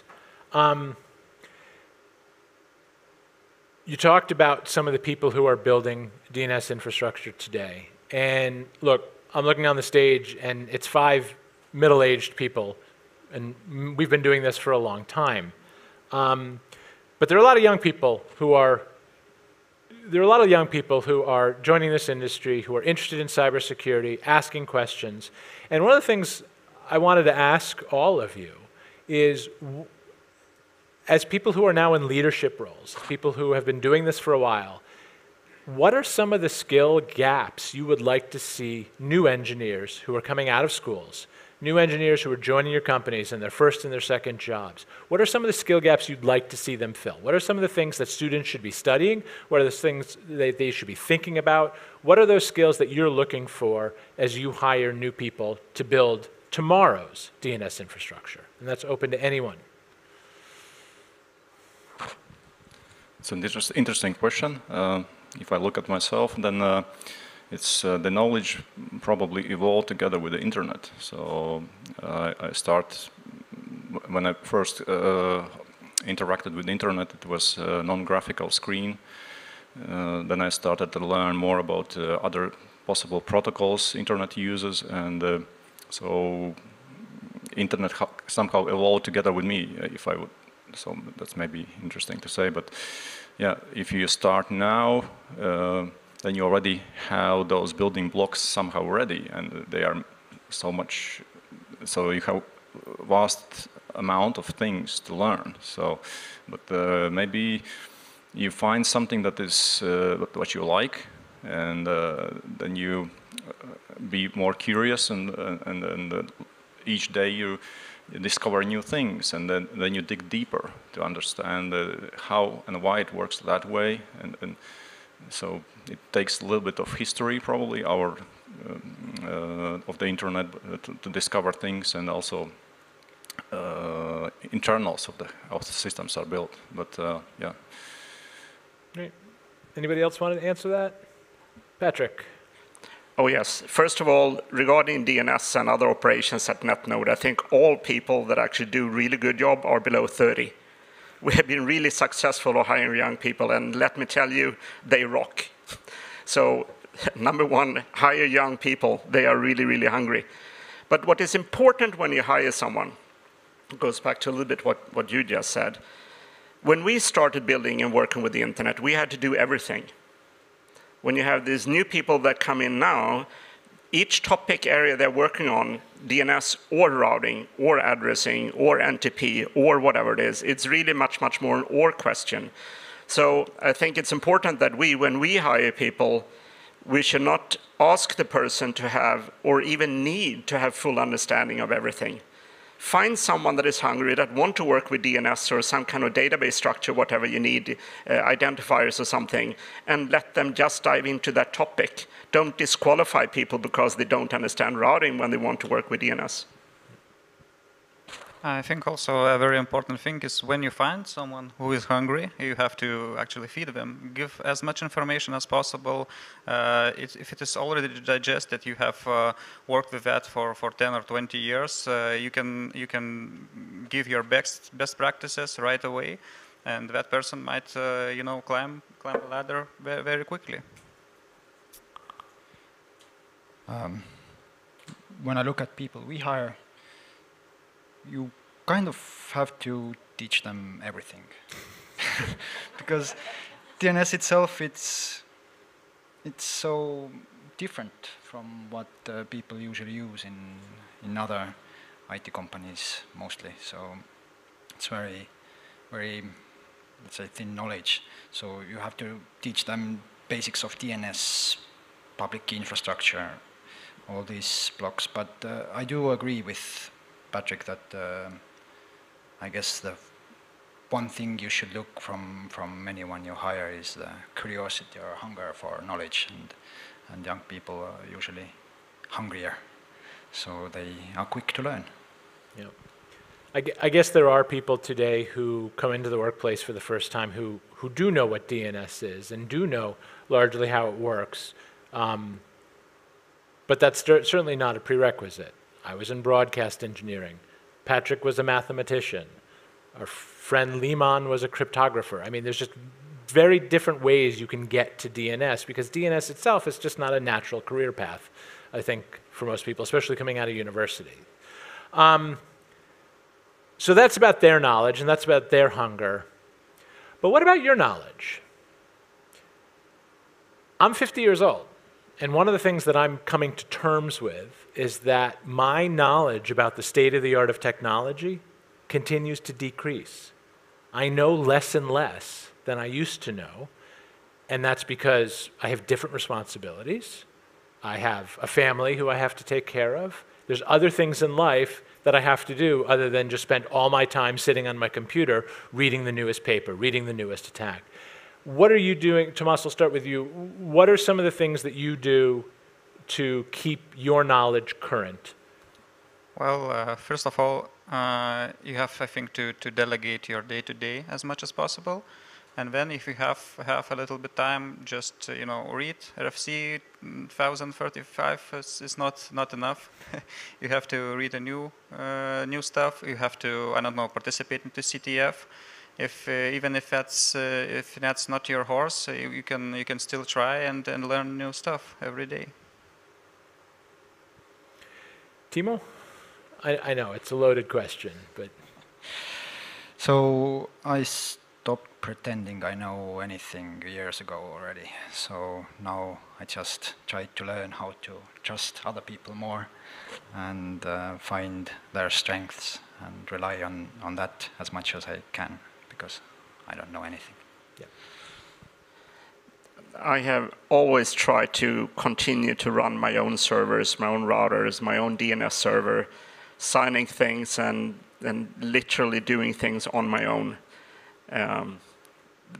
to force myself to be updated. If I'm not updated, I will not get email. Okay, but that is only for me, not for anyone else, because when I do the wrong things, okay, anyways. But the other thing is to, as I said, hire the young people and then work together with them.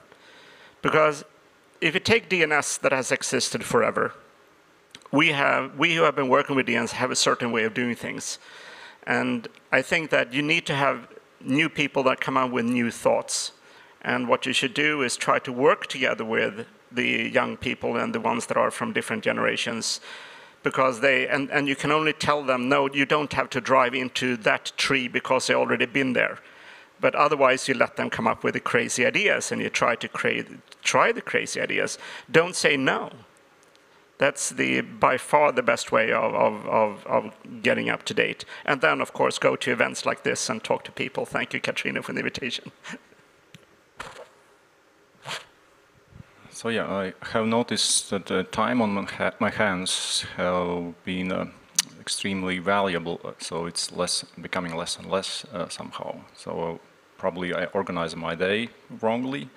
But when I look at my tasks, then usually I see a few indicators, and then I have some gut feeling how I would solve it. So, yeah, and from technical perspective, sometimes I use ChatGPT to work for me as an assistant. And for example, if I have, I think whole team is actually using that. So we are trying not to expose some information what could be private to us, but so the principles, technical principles, I think is pretty good to share with these systems. And then you can, it could be, for example, a script that you could feed into the system and ask the system to provide different output.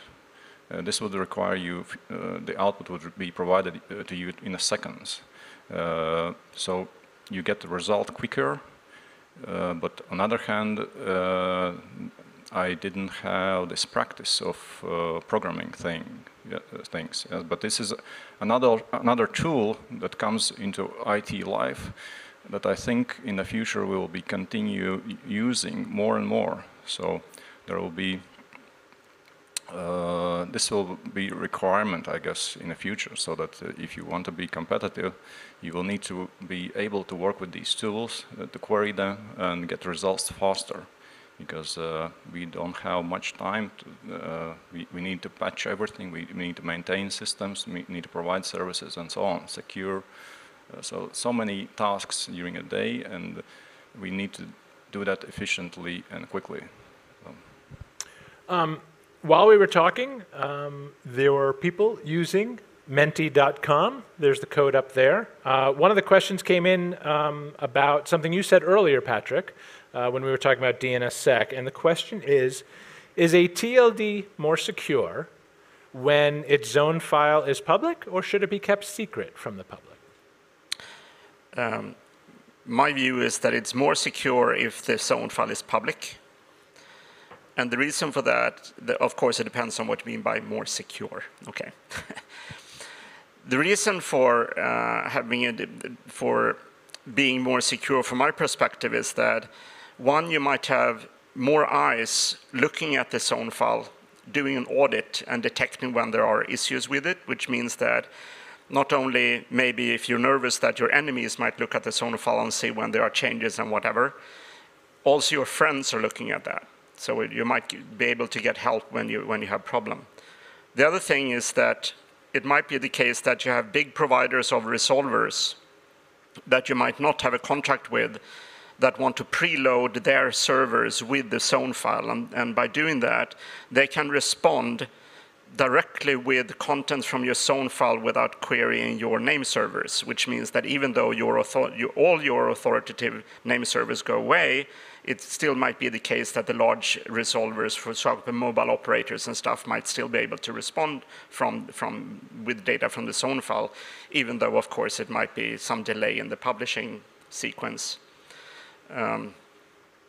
And secondly, if it is the case that the second part has to do with the business logic, one of the reasons for not publishing the zone file is to hide when a domain name is removed from the zone, so that you don't get bombarded with registration requests when you do drop catching.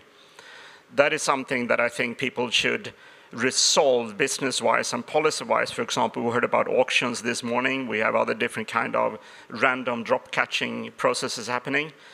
The way of protecting yourself against various malicious business activities or even load on your name server, I claim, is not by having the zone file public.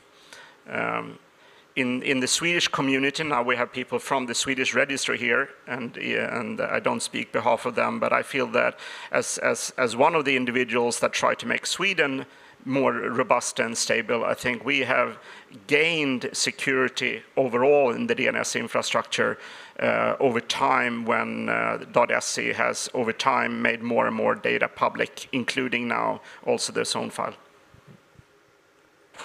Did anybody else want to talk about the security of their TLD? Yeah, I would agree. Making a zone public, for example, would get rid of the scanners which try to enumerate the zone. So I guess TLDs mostly keep the zone private, maybe for the sake of registrants. Maybe the new domain is a new project which a registrant wants to keep secret and so on. So not for the sake of security. We have some more questions coming in, so this is open to anyone who wants to answer. Talking about diversity and the hunger to learn about DNS, what are some of the things that you're doing to create topic awareness, ensure the DNS is an area that's accessible to new people and their new thoughts? So as leaders, what are some of the things that you do to feed that hunger and to create topical awareness? It's a tough question. It's a good question.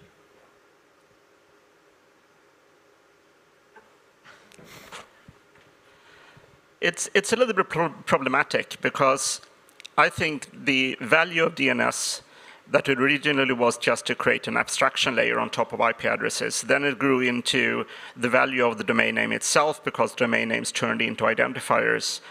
I hope the DNS has moved, or is in its way to move to be that boring thing that just have to work, because DNS is more and more used for the DN in TLS certificates that you then use for pinning. You use it for email. You use DNS for storage of different kind of security issues in other protocols. So to some degree, I think DNS should be boring. So it's hard to talk about it because the interested people should work with more application layer things and other things that uses DNS. So what I do, well, I think I try to explain what people can be used for, which of course is not really the domain name registration business, but more like, okay, use the DNS for this because it's actually a good thing. For example, the big discussion at the moment, do we really need DNSSEC or is it enough with TLS? And my view is you need both, because you cannot really bootstrap a TLS session or with certificate pinning or anything without a secure DNS infrastructure. But that's, for example, one discussion that is going on. We try to be as open as possible, so transparent, sharing what's happening, what are our plans. We have a long way to go still, but we are moving toward that.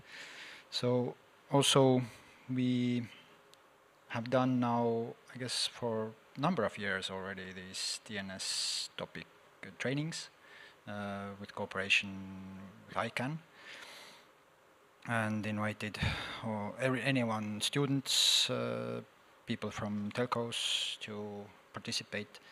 So yeah, I'm trying to spread the knowledge and light the discussions.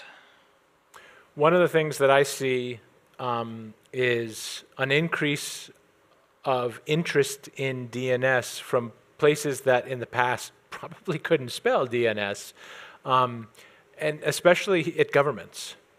We're finding today that because the internet has become so mission critical, and some governments now look at it as a national security matter, seeing more and more government bureaucrats, legislators, and leaders talking about DNS because, again, it is at this foundation of this house of cards that we've built, if I can use that metaphor.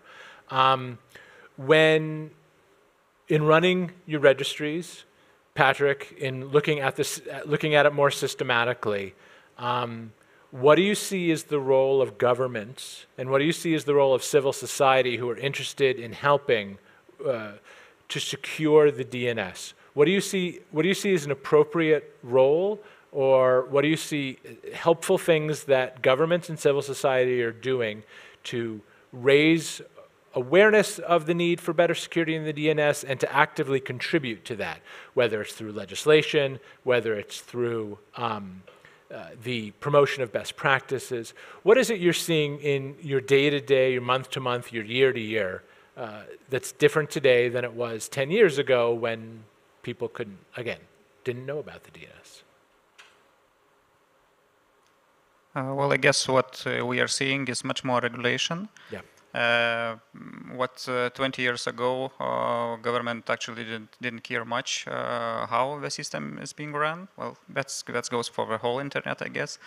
And now there are more laws enacted. For example, in Lithuania, the new law comes into play in a few months, where a registry will have to block domains if authorized by the government institutions.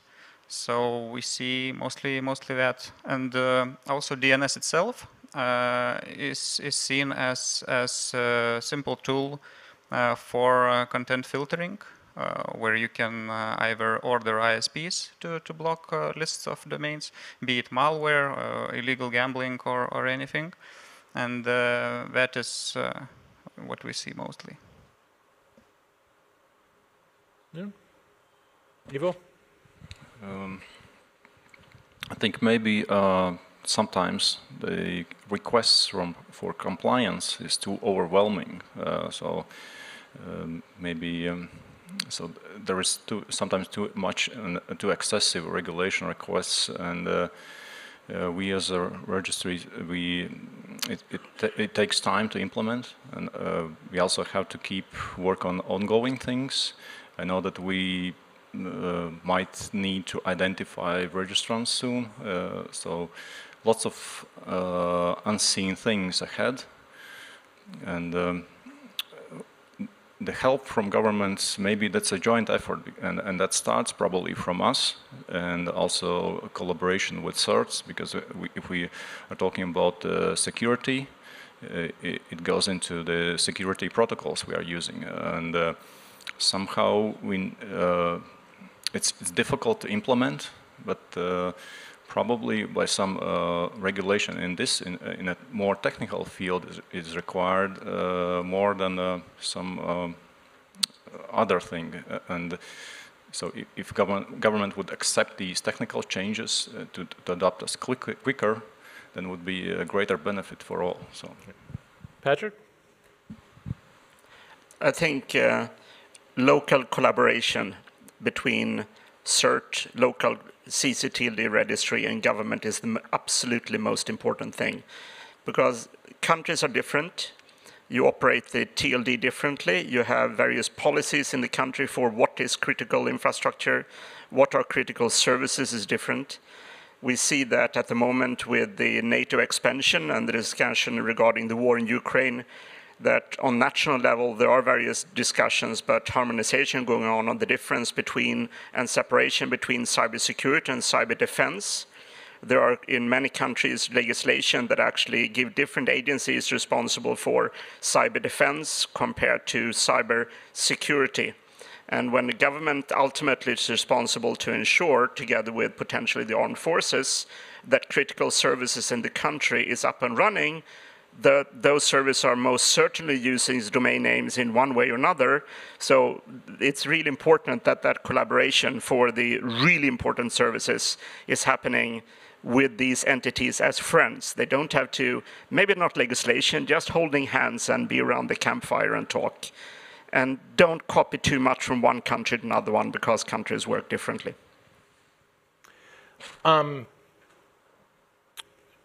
Tomas and Ivo have both mentioned during this conversation about DNS blocking, whether it's legislatively required or whether it's wanted in the case of .su domains. One of the questions we got from the audience was about DNS blocking and how it may be impacted by some of the new protocols like DNS over TLS, DNS over HTTPS, or my favorite, oblivious DNS. So in answering the question, how are some of the new privacy protocols impacting your ability as an operator to do DNS blocking, voluntarily or not? Currently, it totally circumvents our blocking. So yeah, if you use that technology and it's supposed to work that way, yeah. Right. Well, as far as blocking at the ISP level, where we are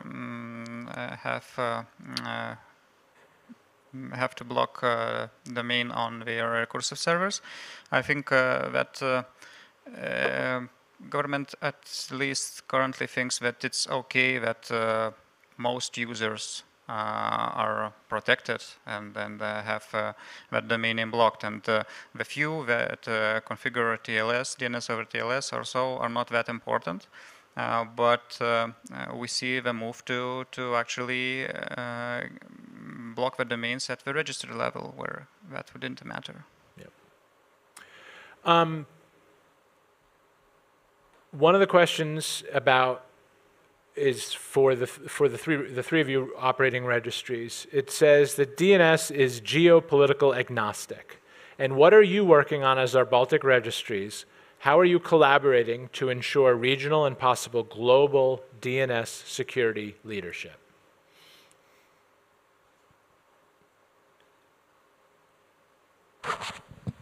Yeah, I think it reminds me of your question before this plenary. So we as a Baltic, as a bloc, and do we call each other every morning and ask, how are you doing, Thomas? Or so Timo. And we don't do that. Probably we should. So yeah, we are actually meeting outside our office buildings in other in center events. So, but yeah, that's a good idea. We're coming towards the end here, and there was a question I wanted to ask you, and I'll admit to you it's not easy. It's 2023. We live in an uncertain world. What are the things keeping you up at night? When you think about securing your registry, or Patrick, when you think about securing the ecosystem, what are the things that you don't have answers to, that you wish you did, that you think about late at night? I think I'm mostly worried that I haven't thought about everything, that the risk assessment wasn't correct, you know, that we missed some things, and if you know what the problem might be, you can also prepare a solution for it. So I'm afraid for unknowns, I guess. Timo, what's keeping you up at night? I don't know. Maybe if maybe it makes me a bad person, but I don't think much about DNS when at night times, luckily.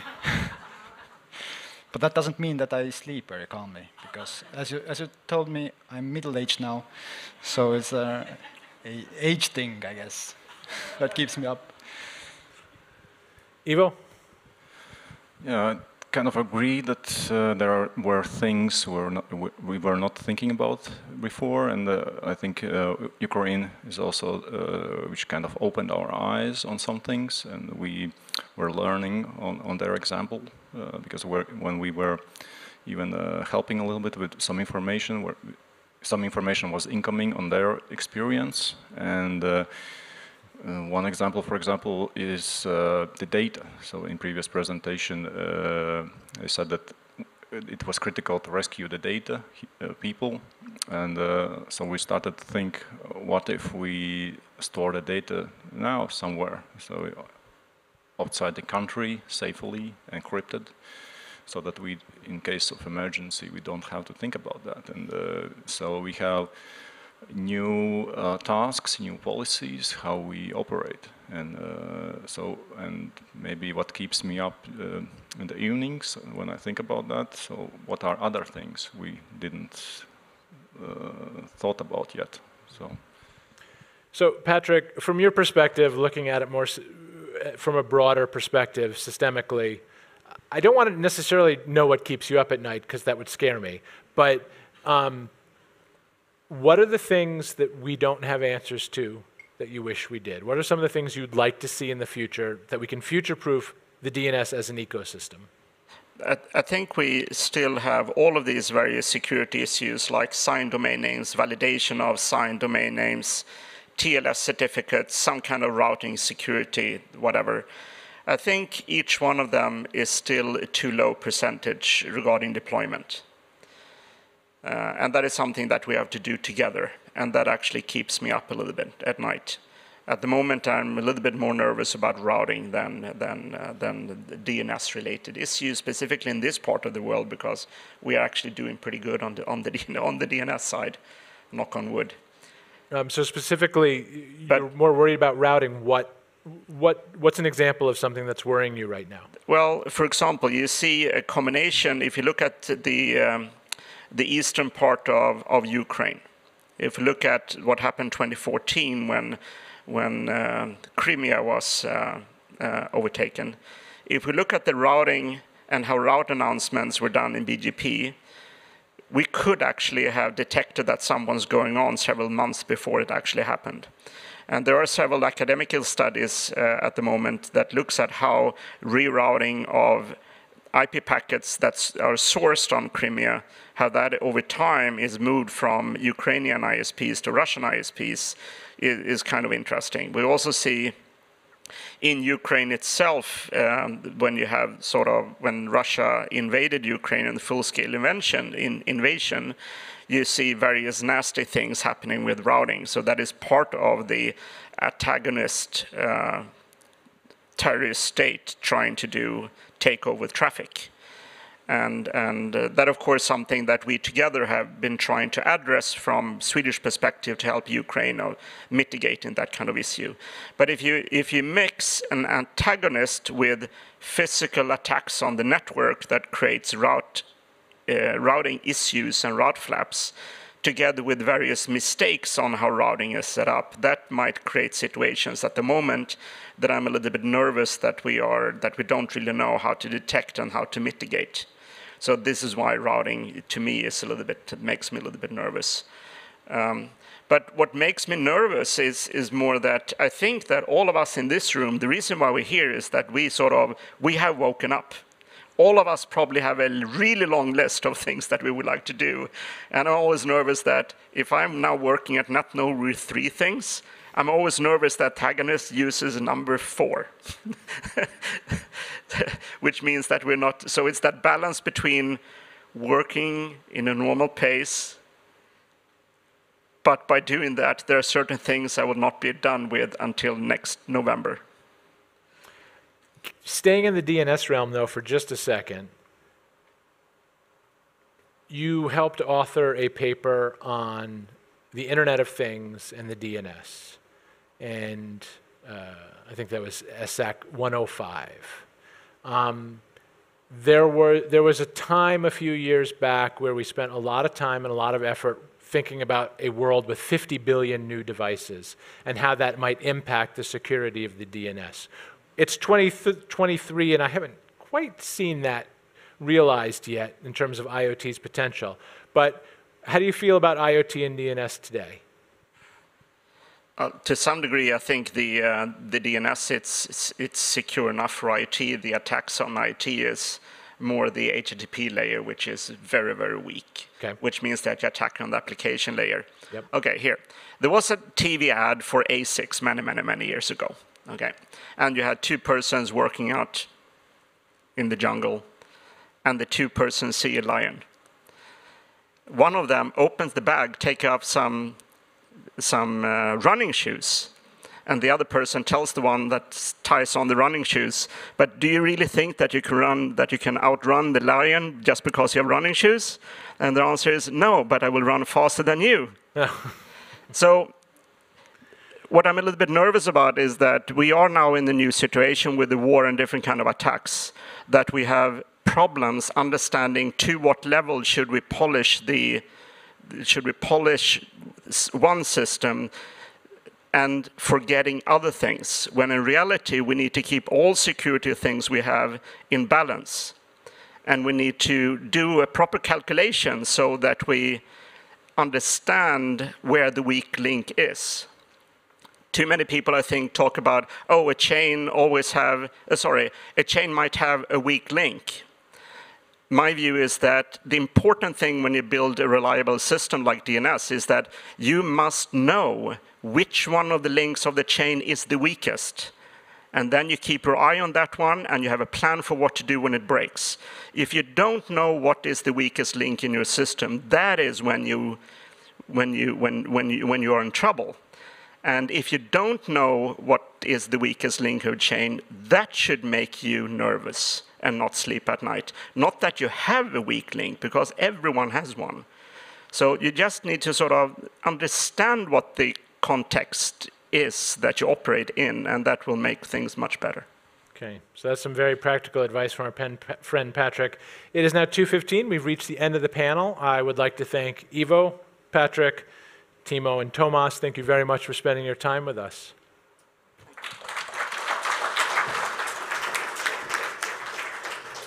And I would like to thank David for brilliantly moderating this panel. Thank you. And with that, and actually our panelists already alluded a little bit into the area of collaboration between domain name registries and CERTs. Thomas, please stay on the stage.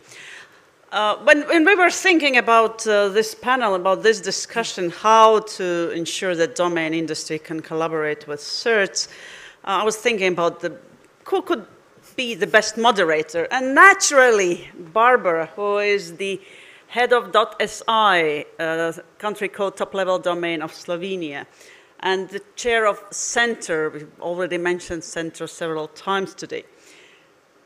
And I will let Barbara explain why she is such a great moderator of this session. Barbara, the floor is yours. Thank you, Katrina, and welcome all.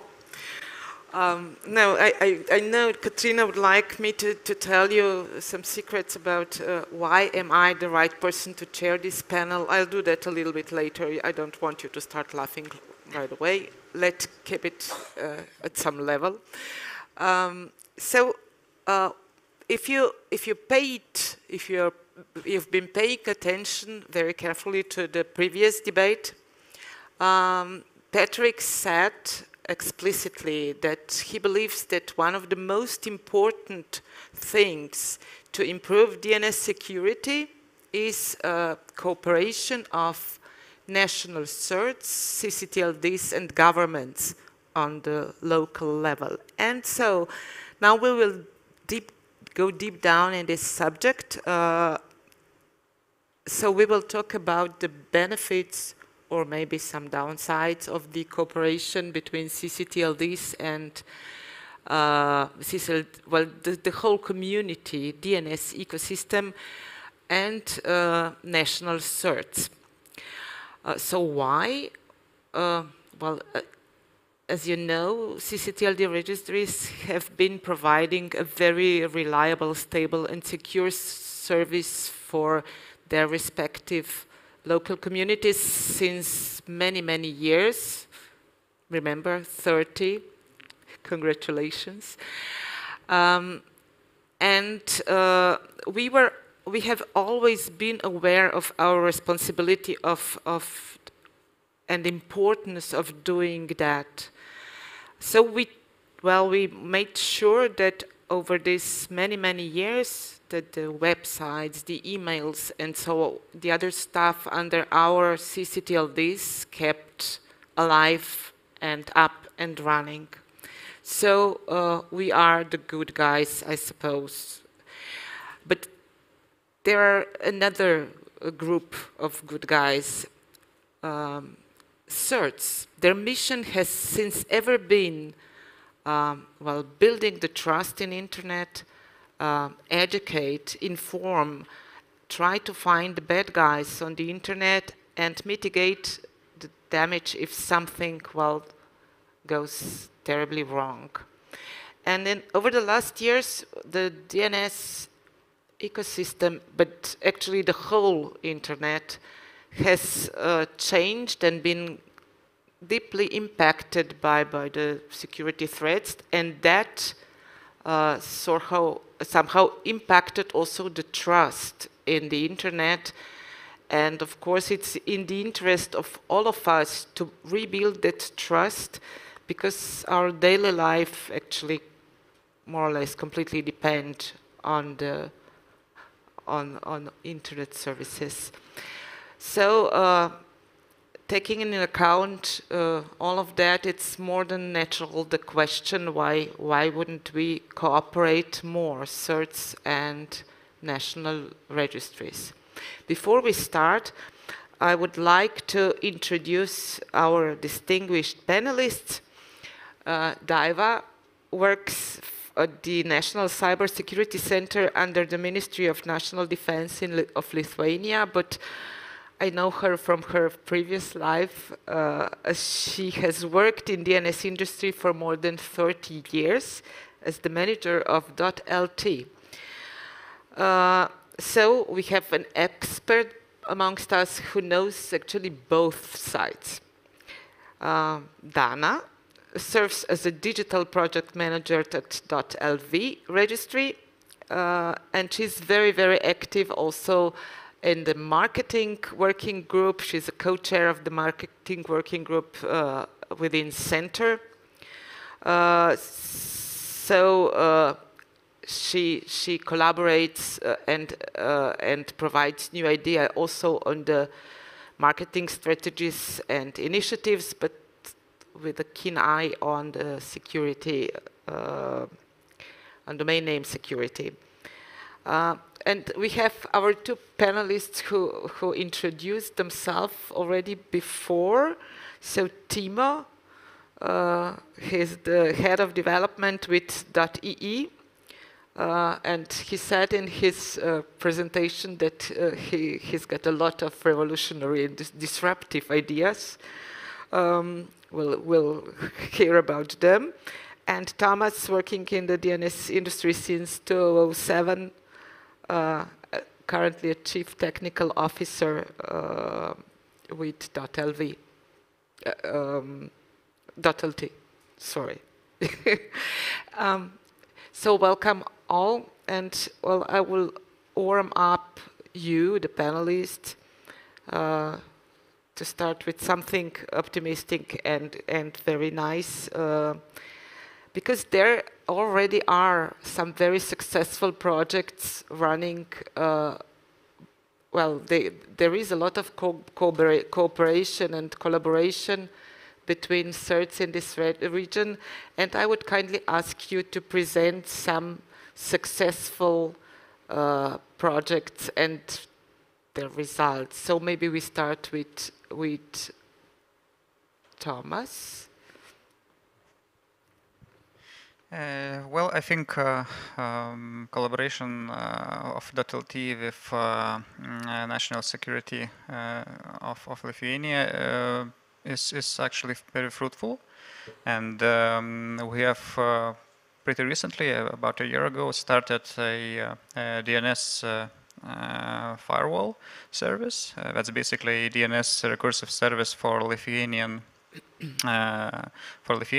It's actually, the idea was from Latvia's Ugnis.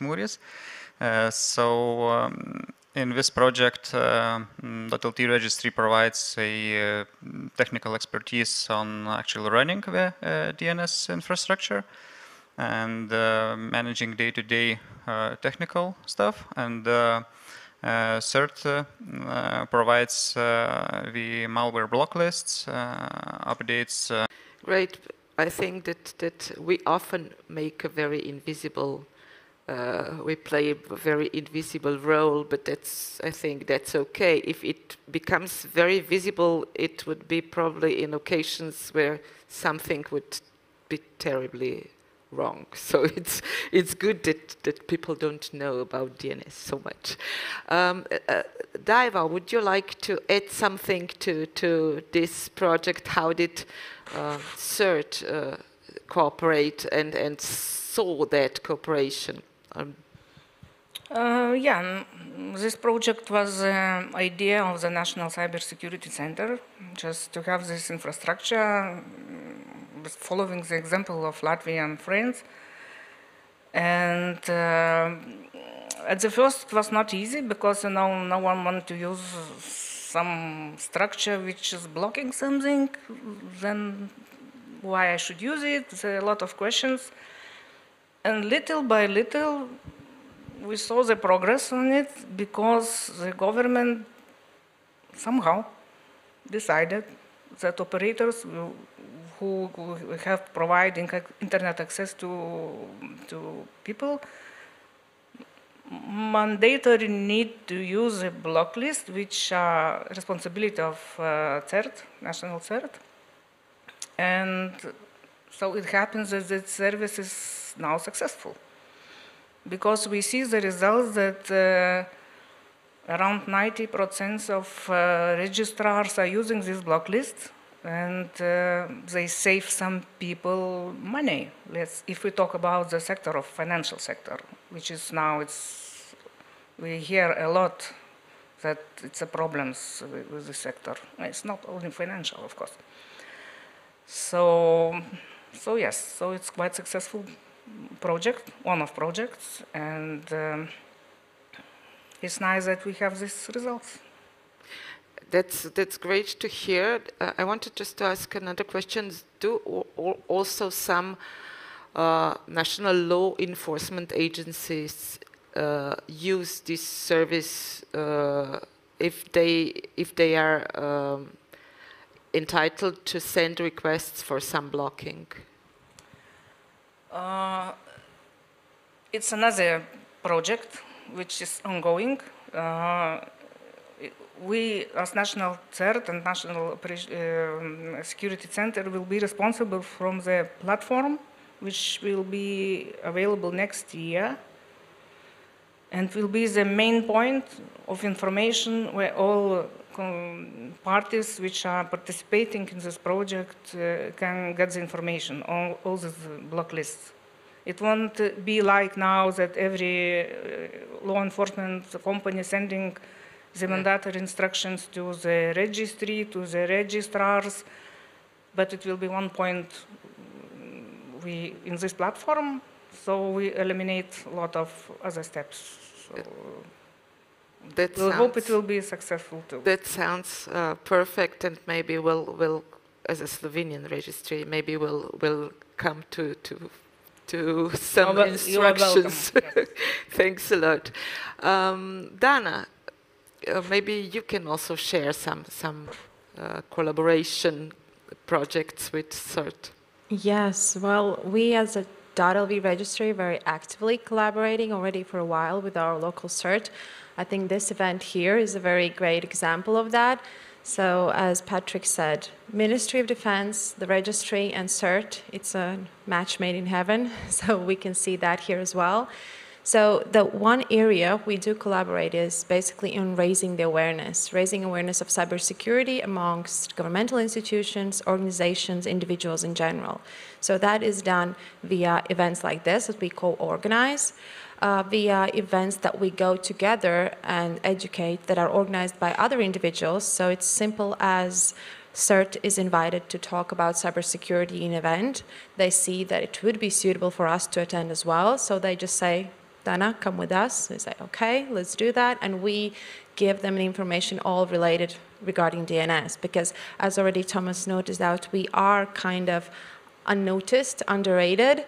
So if they don't pick us by the hand, usually the organizers don't be so eager to reach out to the registry per se. They reach out to CERTs, they reach out to others, but that's where the collaboration really works. And also via marketing campaigns. Again, when CERT is doing a marketing campaign, or we are doing, we try to collaborate, feed them with the topics, articles, or videos, or etc. in that area. So it's all targeted towards awareness raising. And then the second one that already Daiva and Thomas explained, that then is Mooris, that is a very practical outcome, a service that we were kind of offering for all internet users that are here in Latvia for 25 years already. That is the DNS recursive server. We just used the services that we have already in-house and again, collaborate with CERTs with their RPZ, Response Policy Zone.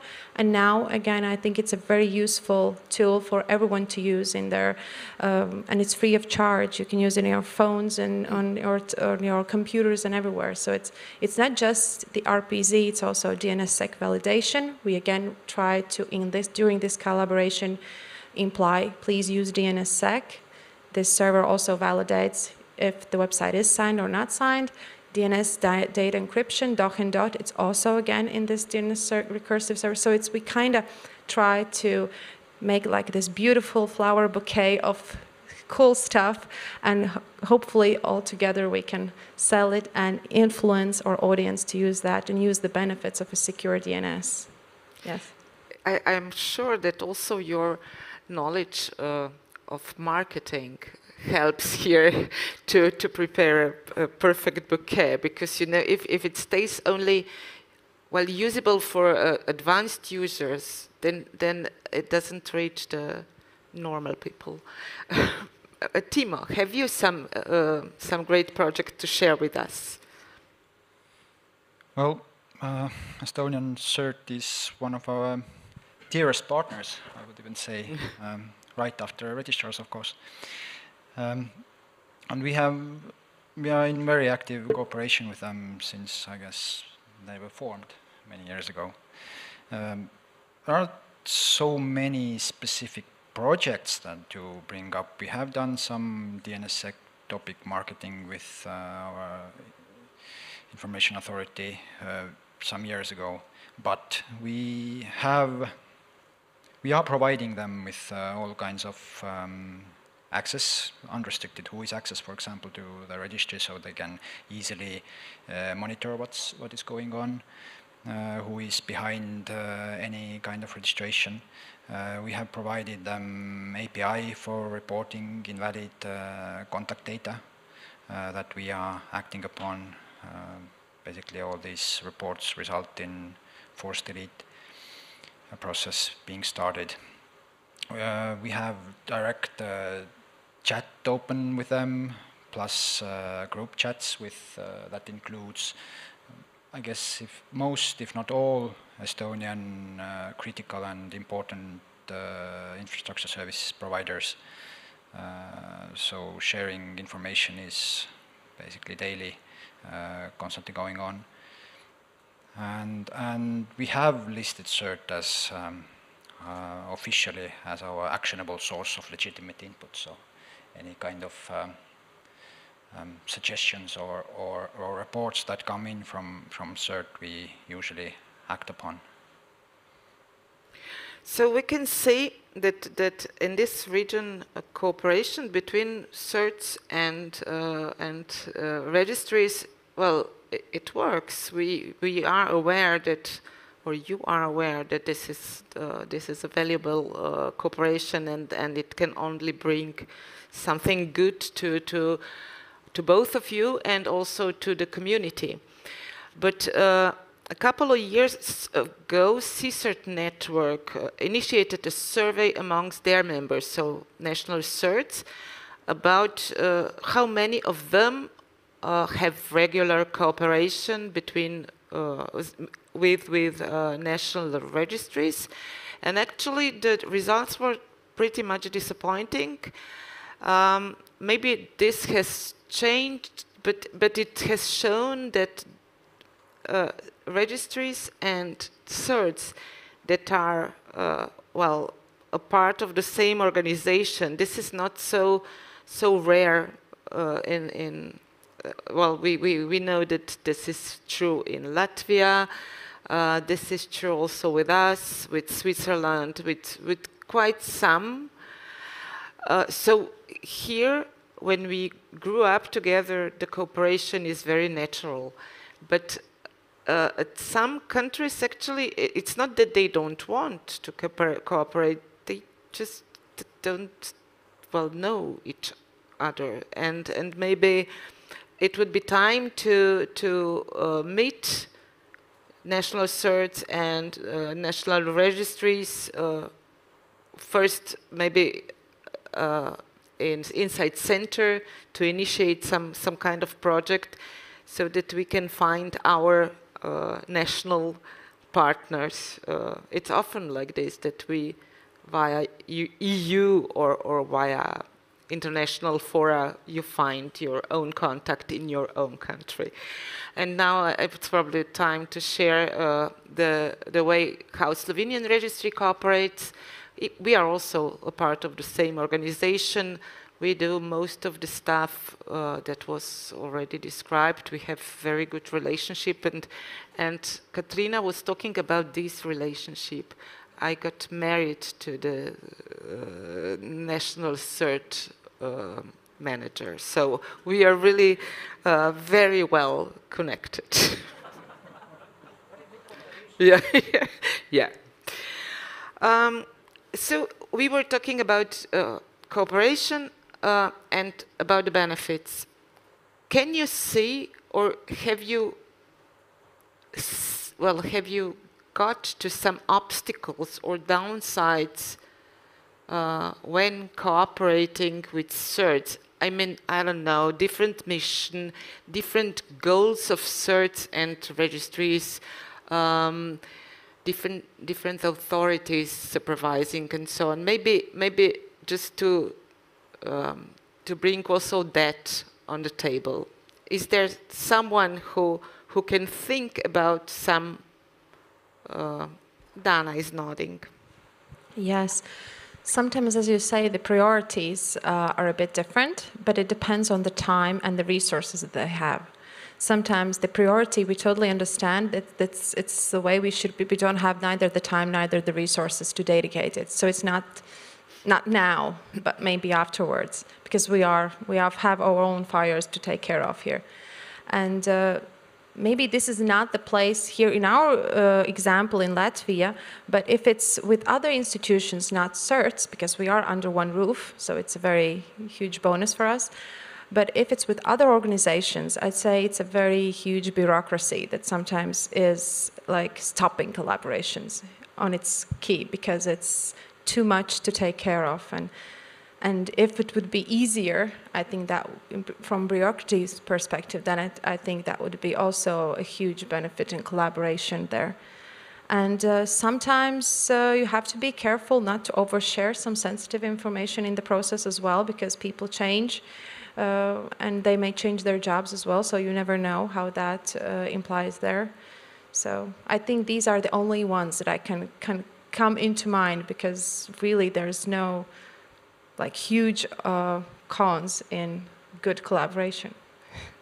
Some else obstacles? Maybe Daiva, can you see some from the sides of CERT, maybe about sharing the information, that it's sometimes, well, difficult or? You know, I can try to figure this from the other side now, not like from the registry to the CERT, but from the CERT to the industry, not only to registry, because we are talking not only about registry. True. Because the CERT provides services to many other entities, and when you talked about collaboration, that about this CERT. That not much people are collaborating and not much registers collaborating. It depends how many information you're sharing with them. And actually we have not only one successful project about we talked, we have much more projects. So, and these projects involves other entities, and they do want to collaborate with us from other side. So, so I think it depends what the service you are providing. So one of examples I can say that we providing a communication channel for entities from different sectors like financial sector, post sector, and ICP sector and other sectors. They can collaborate themselves and between and exchange information. And actually it's becoming more and more popular, because now with when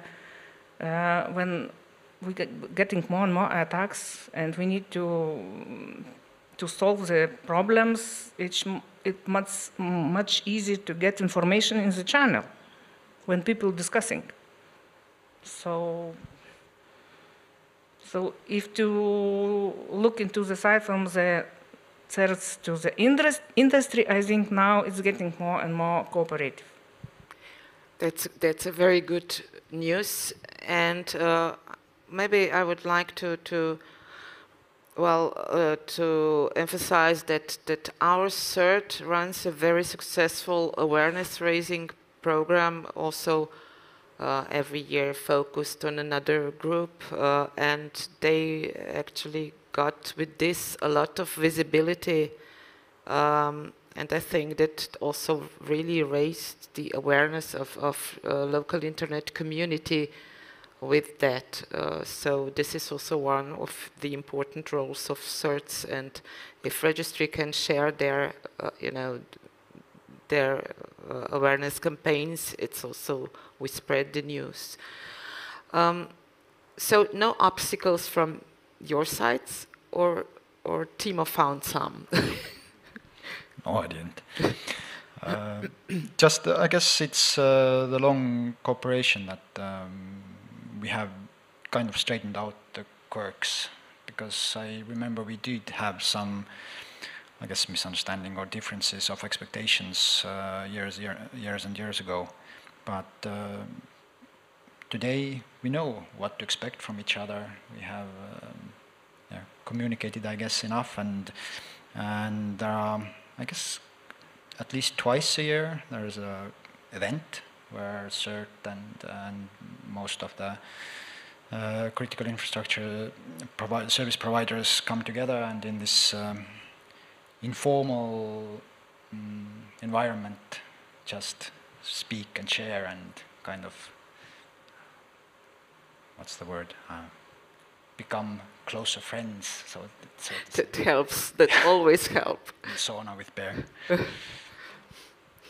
Thank you. I'd like to invite all the other players in the DNS ecosystem. I know that there are registrars in the audience. I am looking at the Menti.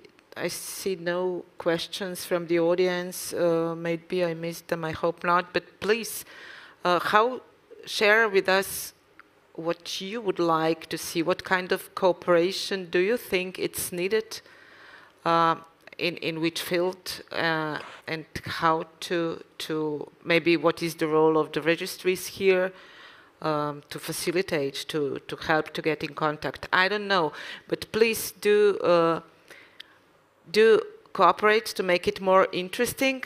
And now I would like to ask my panelists, while waiting for your questions, do you see an opportunity of cooperation also with implementation of new legislation? We are all aware, also in the previous panel, it was stressed out that while there is a bunch of new legislation coming up towards, well, to try to rebuild trust in the internet, but it will affect the daily operation. I have to stress out not only registries and of course CERTs, but well, the biggest changes will be at the registrar side, I'm afraid, because registries are sort of, I think, well prepared. And I would like to ask participants, do you see any role of well, cooperation or importance of cooperation between CERTs and registries at the moment of implementation of EU legislation, or even influencing the EU directives? I'm talking about now, well, the implementation of NIS2 is awaiting us with a lot of unknown things. Do you think that here, because this is also the field where CERTs are highly involved, maybe we could work together and come to better solutions? Any ideas?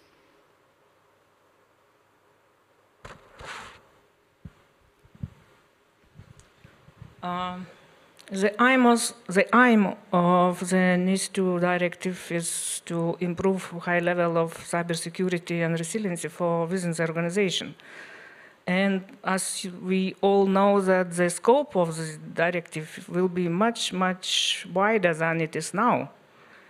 And information and resources for the organizations which are new in this directive and the one which will need to comply with some technical and organizational requirements, it's a really big challenge. So it's not easy for small organization, okay, even it's not smaller by the size, to comply with this, so they will need help. And I think that this help will need to come from the maturity companies, like the registries, maybe some big registrars which are already have in the infrastructure these all technical standards, and they can help the smaller ones.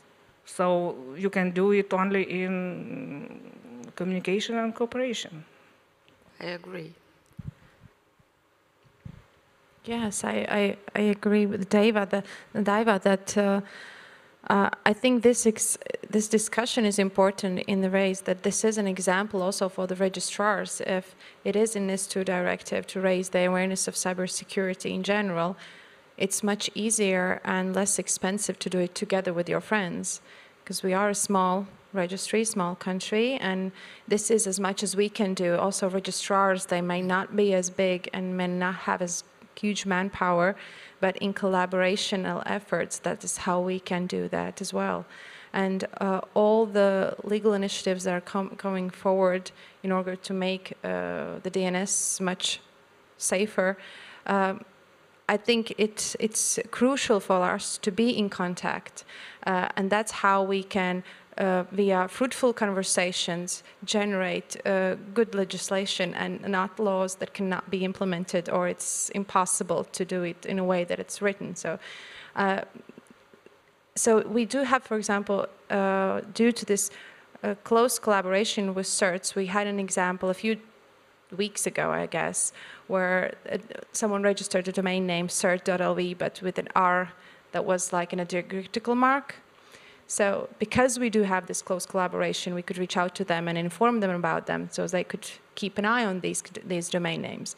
So little things, like simple things, they do, and you can't put it in the law that you should do that, because if I don't know the person, how can I do that? So it's very crucial. So I think it's important not only for CERTs and us to collaborate, for registrars to collaborate, to come to these events. So thank you, everyone.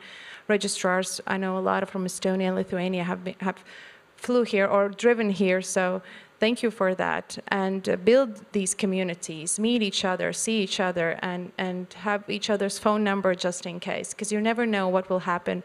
We had different presentations before. You never know when these contacts really may come handy. So yeah, so we could all sleep at night very well. I think it's very important also to have a communication with legislators. The recent changes in Lithuania are a great example where we were approached by the ministry for comments, and we are happy that we were heard. Because sometimes, as Dana said, well, the spirit of the law is great, but the details are wrong, and we need some input or correction. So, the devil is usually in the details. Yeah, Timo. I guess what I already mentioned, invalid contact data reporting is one of examples of how what we do and that supports the NIS2 directive requirements, for example, of validating data in the registry. We, of course, do a lot ourselves before that, but sometimes it happens that we might miss something, and CERT comes and reports these mistakes to us. But regarding maybe further cooperation, I guess in the same regards, what we have been struggling for years is, for example, validating data of foreign registrars and contacts. And then this is maybe where even the network of certs can maybe help out registries. Yes, well, tomorrow we'll talk more deeply about NIS2 directive and the implementation of it.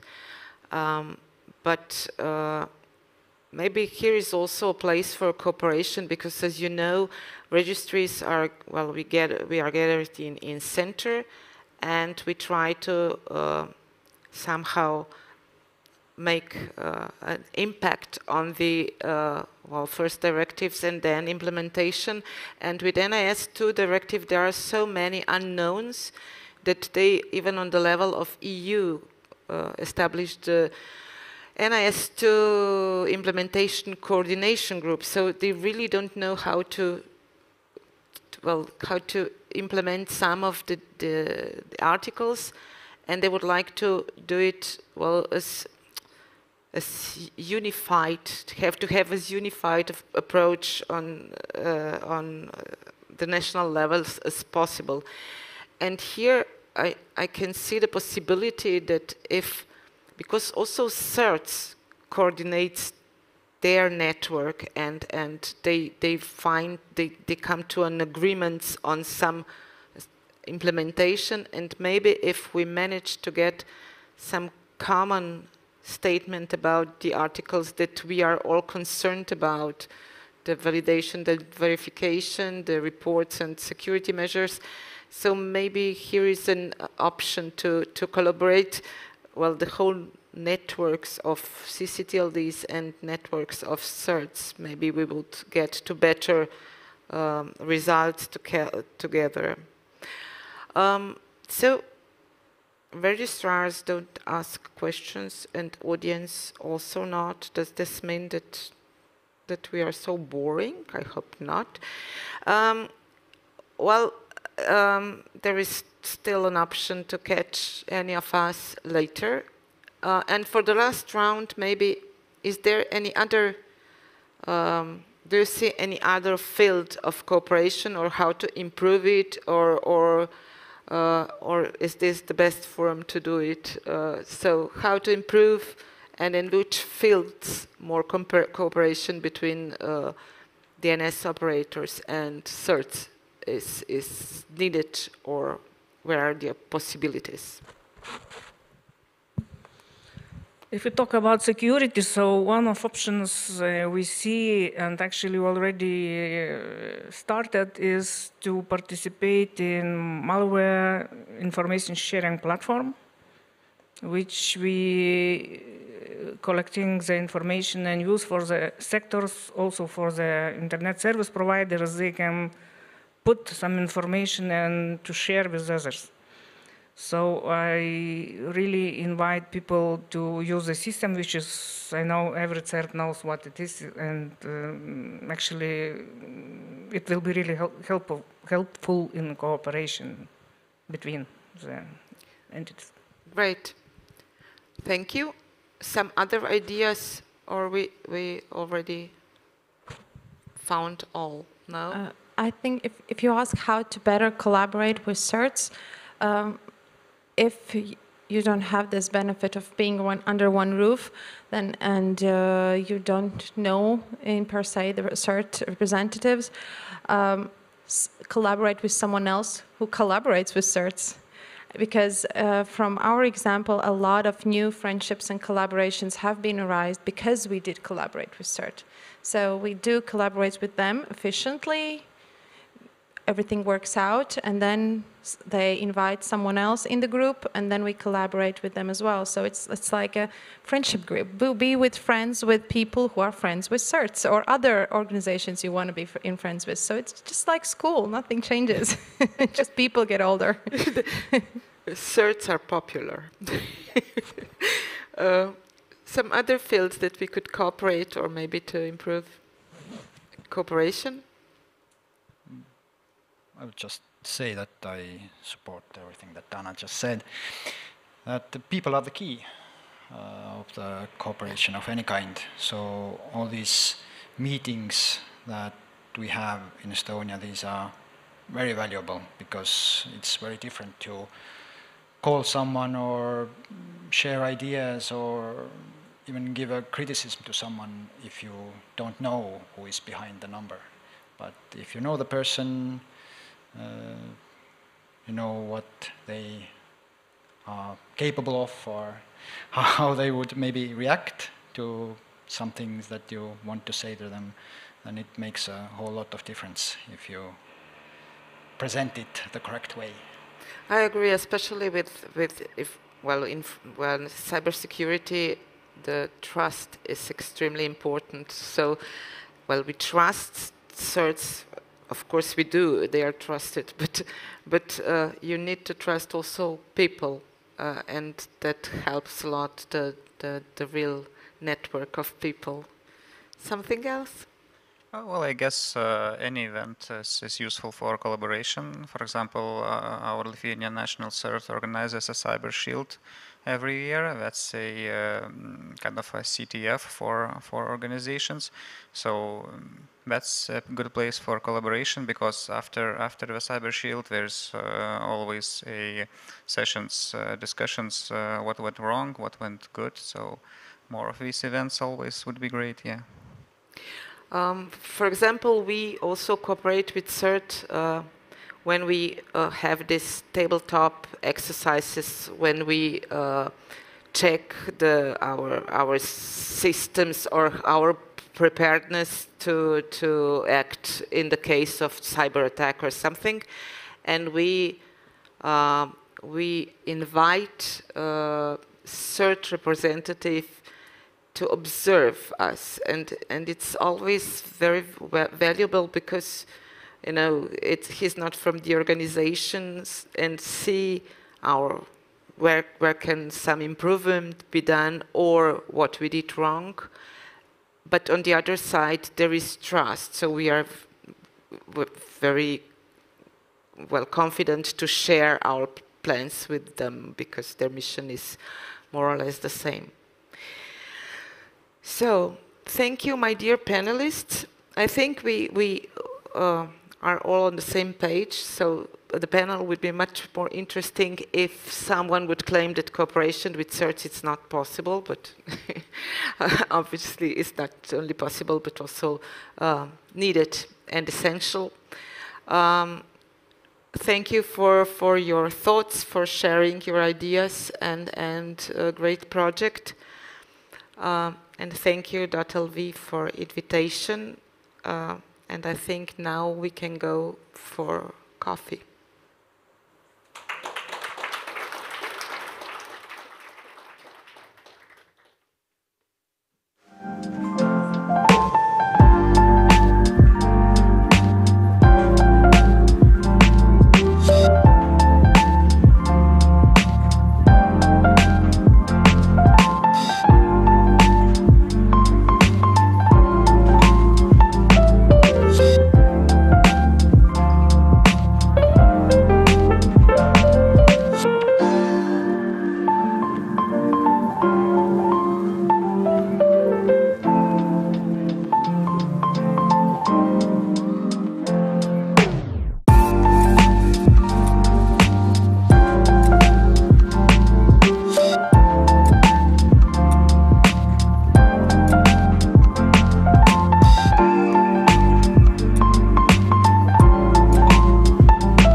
panel discussion and afterwards a presentation. But before we dig into the topic, I want to give a few words to our friends from NetNode. Please come on stage.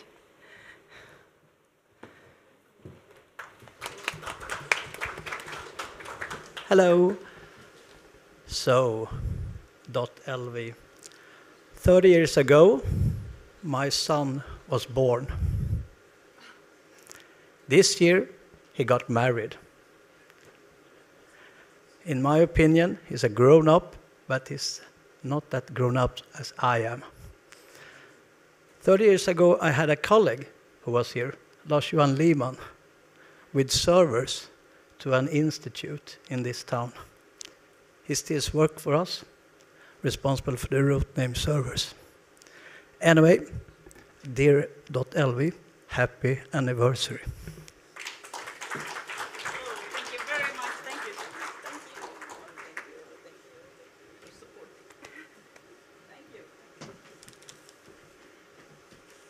Thank you. Thank you very much. Like Christmas time. So, yeah, well, it's so difficult to speak after receiving lots of presents. But the work can't wait, and we have to move forward with our next session, and that's on digital waste. You know that many domain names get registered every day, and unfortunately, many domain names get just abandoned. They are not renewed. So what happens to that digital waste? Let's talk about that in more detail in the next panel, and I'll give the floor to Dana Ludvika from .LV, who is going to moderate this discussion. Thank you. Thank you, Katrina. So please, my panelists, come on the stage. I want to introduce Artūrs Mednis, our General Manager of Digital Marketing Agency New Black, and I'd say the most known and respected digital marketing expert in Latvia, if I may say. Tomas Makus, the General Manager of the .LT registry Dom Regelte, Sasha, the Product Manager of the .DE registry, Denik, and Karlis, CERT.LV expert. So welcome. Katrina already gave us a short intro of what we're going to talk about.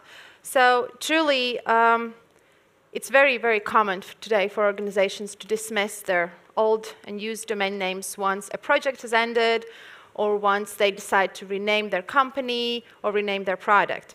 But however, what goes on unnoticed is what really is given away together with this digital waste. And how does that affect the business from marketing perspective, business perspective, and cybersecurity perspective? So we're going to try to dig deep into this phenomenon of domain name abandonments, try to understand the holders, why they're doing that, and how can we help them to make a conscious and good decision and monetize that domain name digital waste for their own good. So my first question is to Sasha and Thomas, to you. How do you think, what are the primary reasons that organizations really do abandon domain names? And what do they overlook in this process usually?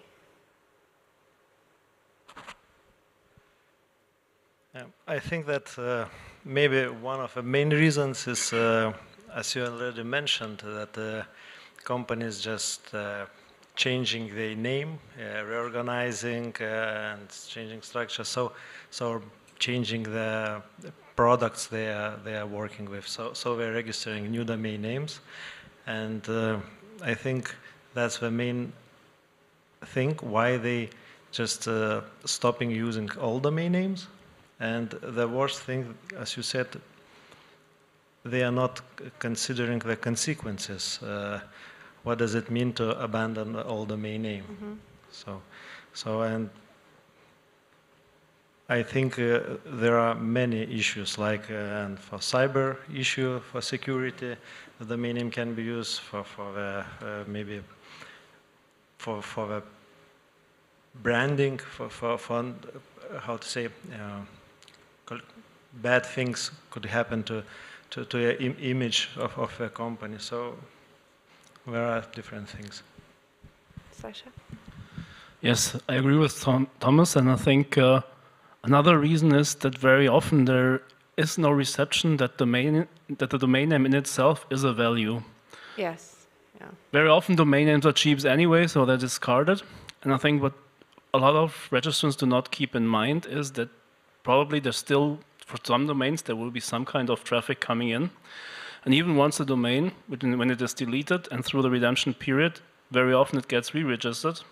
And then the traffic that was meant for the original domain, or people looking for some connect, end up at another domain, which also means that they are losing possible customers. And I think there are also some security risks, right? Yes, Carlos. So can you explain us what are the cybersecurity risks? Sure. Well, the cybersecurity risks would be exactly from what was mentioned before, the fact that people would be redirected, for example, to a website that is not in fact what they want to be visiting. So an example could be that some institution has changed their name, so they go to a different domain name. Some people who haven't been aware of it, or if the institution hasn't informed their clients, they will be visiting a completely different domain now that isn't associated to them. Now, in the situation where it is actually someone malicious who has taken over that domain name, well, now they could use that domain, for example, to gather people's credit cards, personal information, stuff like that, which is basically malicious activity.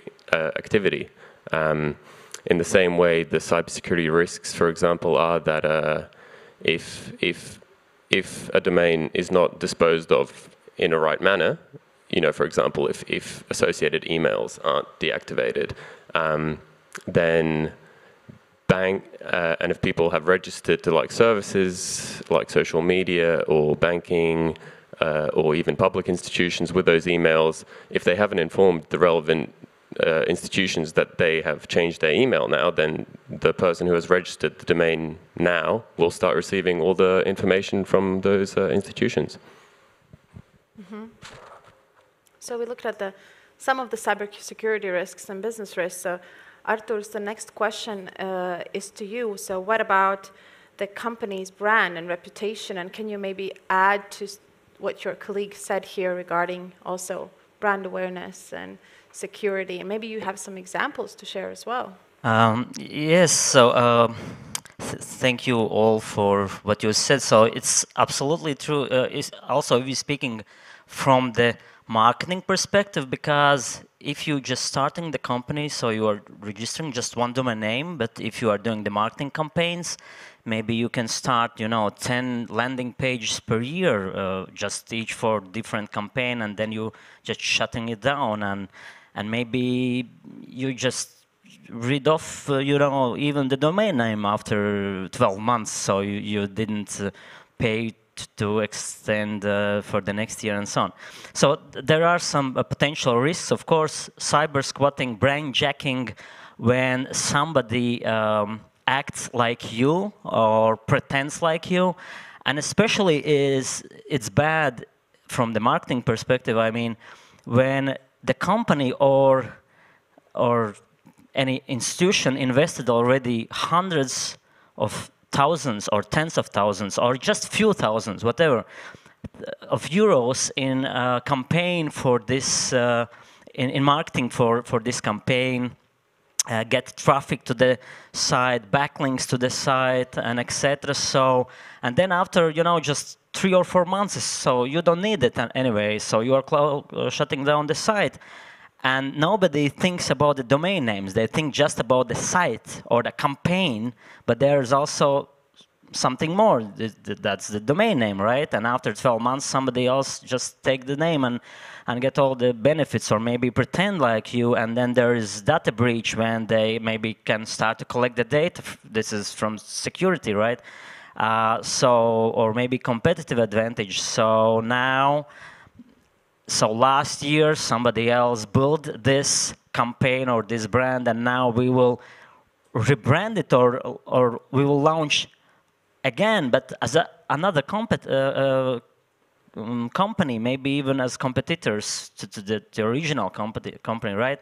So basically, potentially lost revenue, search engine optimization impact as well, because maybe domain has some authority, not just backlinks, but you know, the older the domain is, the better.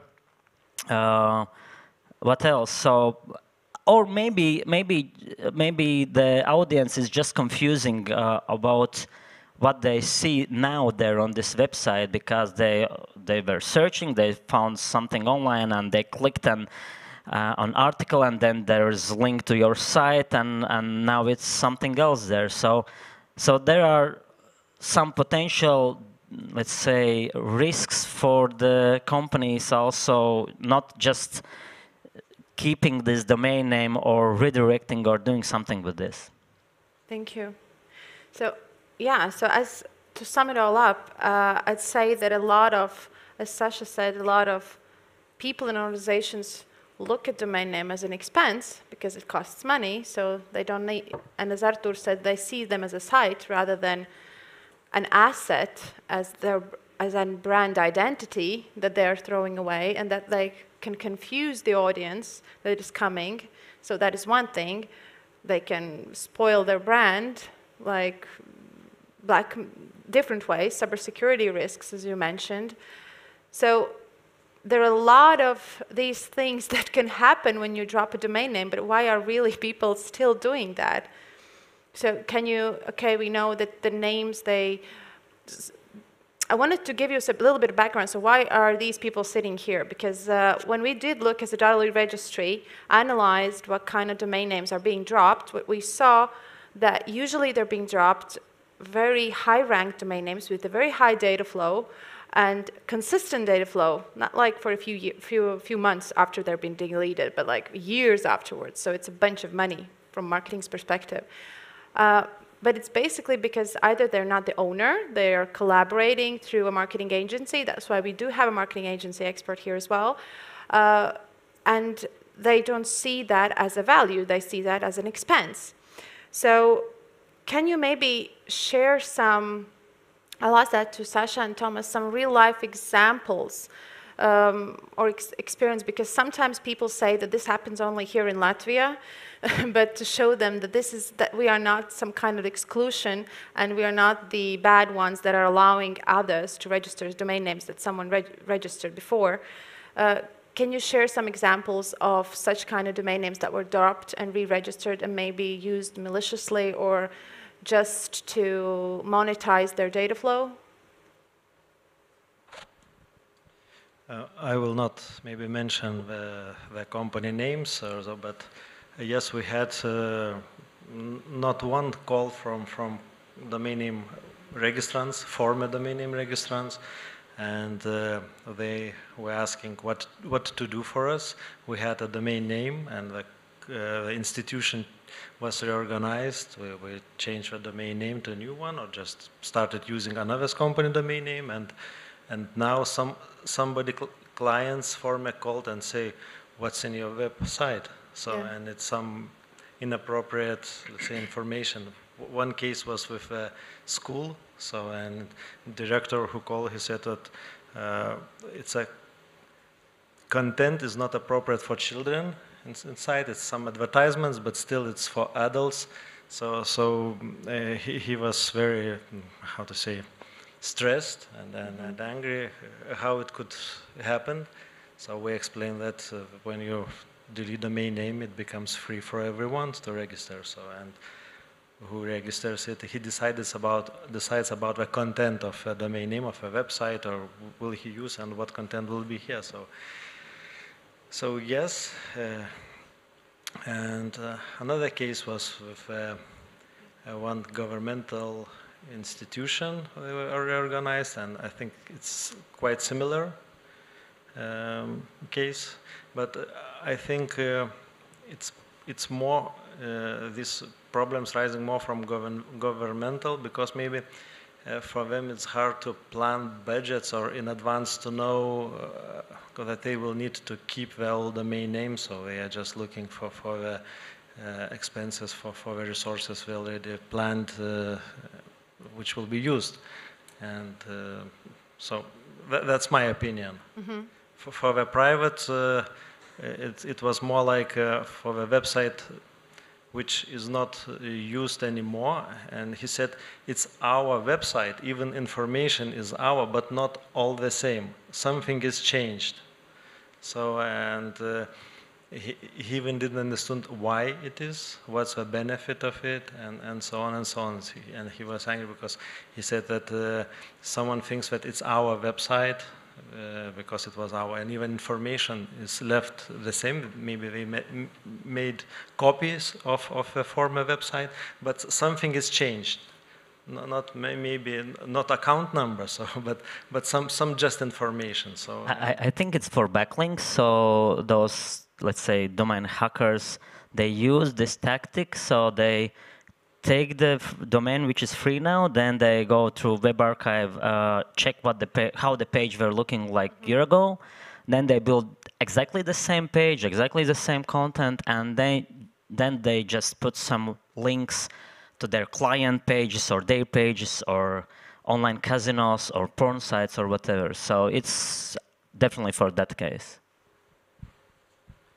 Sasha? Yeah, I think that the examples that we have are similar to the ones that what you've seen, Thomas. We had domains that were deleted, then re-registered, then completely different content. We also had companies that accidentally deleted part of their portfolio. The same for individuals, which is why 10 years ago we introduced the redemption grace period, which at least mitigated that, because now if you delete a domain and you don't realize it's gone for 30 days, then probably it's not the most important thing. You also asked for monetization. For .de, we have a very active secondary market, and it's not necessarily a bad thing, I think. Mm-hmm. Yeah, so if we turn to the secondary market, as you mentioned, Arturs, have you been somehow involved? Maybe you have bought a domain, like highly ranked domain name, to boost the search engine optimization of your customer websites, or use this data flow in your own benefit, or maybe having some kind of example in that way? I would like to, but no, I didn't did this for myself personally. Maybe just once. I had, like, I don't know, less than 100 domain names, maybe. No, actually less. I'm dropping them out because if they are not used for 10 years already. But there were one very cool case. I had this domain for like 10 years, and I kept this because I just couldn't find, the right project for this domain. And then I found the right project for this domain for big IT companies. So we had a campaign, and everything was great. And then just 1 year later, I just forgot to pay for this domain, and I lost this domain, and the site wasn't active anymore. But the domain was like, I love this domain. So, but I have experience when I'm buying the domain names for the companies. Sometimes other agencies are calling, and this is if I can continue with some examples. So sometimes the company is calling to me and saying, Arturs, we want to buy this domain, and we see that some other company actually use this domain on their daily and quite actively, and the emails and everything, but they want to buy this domain. So then I just take, let's be honest, sometimes I take cash and just fly to Barcelona or whatever and just buy this domain for them. But the funny thing is when marketing agencies sometimes called me, like other agencies, and there were a few cases when they called me and said, Arturs, after 1 week, the new campaign is up and running, we have created ads, everything is up and running. We just forgot about domain. We just forgot to register domain name. And but the funniest thing is, because it wasn't the digital marketing agency, they even didn't check that this domain is already registered and belongs to somebody else. And thanks God, nobody is using this domain name. So they have this, but they are not actively using this. And there were several cases like this when I helped to buy the domains or led this negotiation. And some of domains cost 50,000, 60,000 euros, and some of these domains were with very, very high value for the company, because this is exactly the name of this company. Just for last 12 or 13 years, they couldn't manage to get this domain from original owner, and then I led this project, and it took like 6-7 months to actually convince them to, to sell this domain to some other company. So it's very interesting, but this is not my job. This is my hobby, I would say. Hobby. Yeah, I like everything related to domain names. The biggest mistake, and this is what you can learn personally from me, is mostly I registered those domain names as my personal domain names. Even my company name is registered on my personal account, and I'm kind of chaotic guy, and I just forgot, time to time, I just forgot to pay for these domain names. So my suggestion would be for the companies to register as a company property, and then you can connect, some other manager, secretary, or some info or whatever email where reminders of the payment is coming, and you will never lose this domain. Thank you. So one suggestion before dropping a domain name, maybe call Arturs and he'll find the best organization to sell it to. And you can monetize it yourself before just dropping it into the secondary market. But before I ask the next question, can we have a Menti on the screen, please? I would like all of you to fill out this quick survey. Go to menti.com, enter this digits 29676132, and answer the questions there. Because before we ask the questions to our audience, I would love to see what you are thinking. So the first question there is, our businesses, how do you think? How would you rate on your own idea? Are businesses really aware of the potential consequences of domain name abandonment? Can we show that on the big screen as well? Because I see that only on the small one.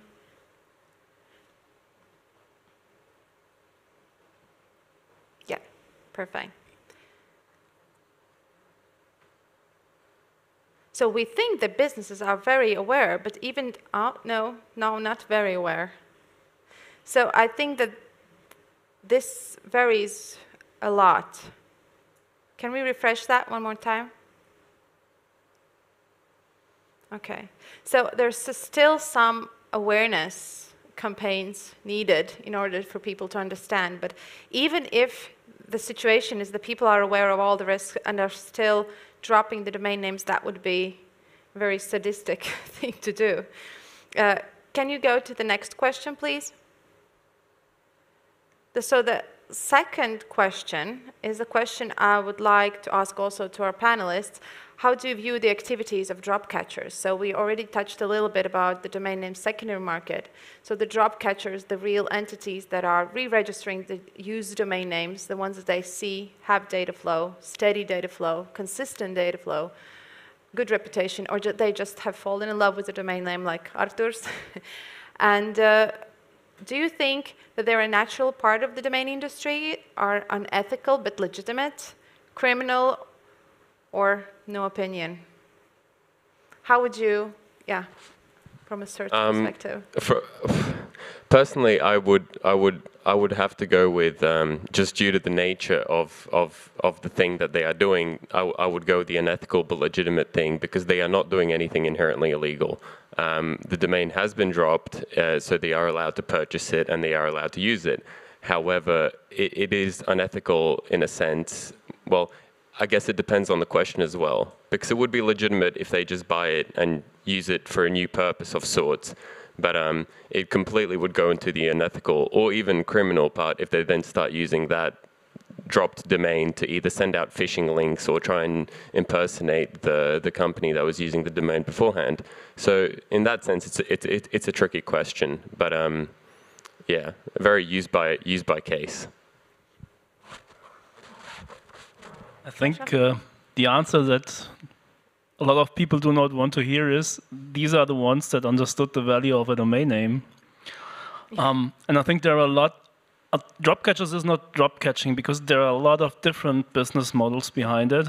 It's not just one business model, and a lot of it is very legit in my opinion.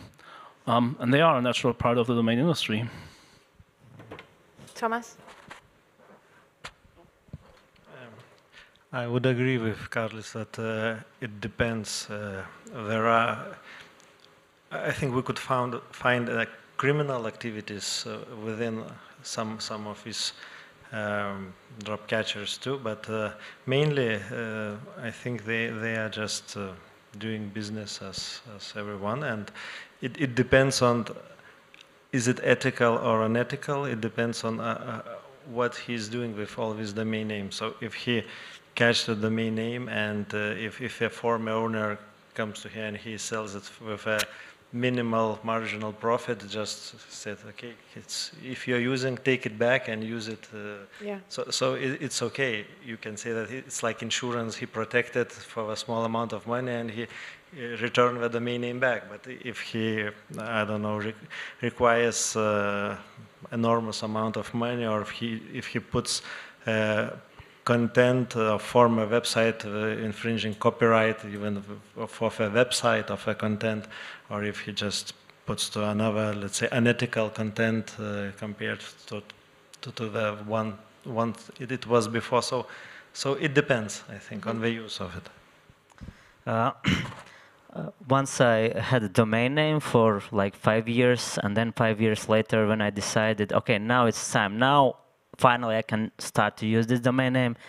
Then I realized that I forgot to pay for this domain name already half a year ago, and somebody else already have it. So I contacted him and he asked the price, which is like, come on guys. If it could be like 10 times less, maybe, but not like that. Anyways, so as you maybe can understand, I don't like drop catchers, but are they criminals? So is it criminal to buy a property, some land out of the city, or maybe few other sections near, and just sit on this for 10 years and wait, maybe somebody else will need it? No.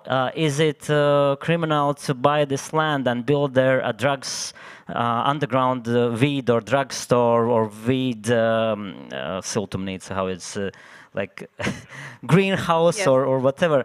So yes, it is criminal. So the same here. Just to own the domain name is not a criminal. It depends just what you do with this.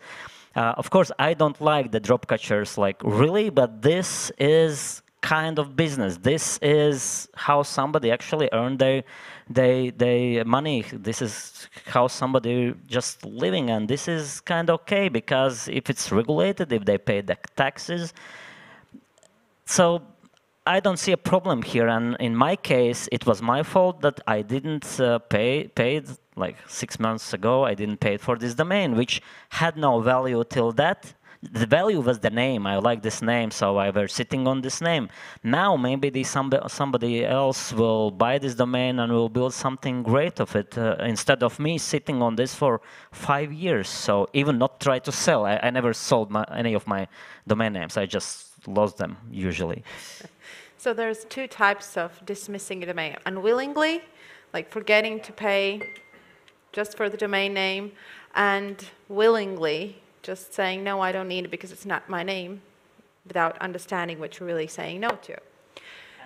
And I just want to add here, and you are, it's not obligatory to you to buy this domain name from this drop catcher. So if you don't like the price, or if you think it's unethical to buy this domain name, you can search for new domain names, and this is totally okay.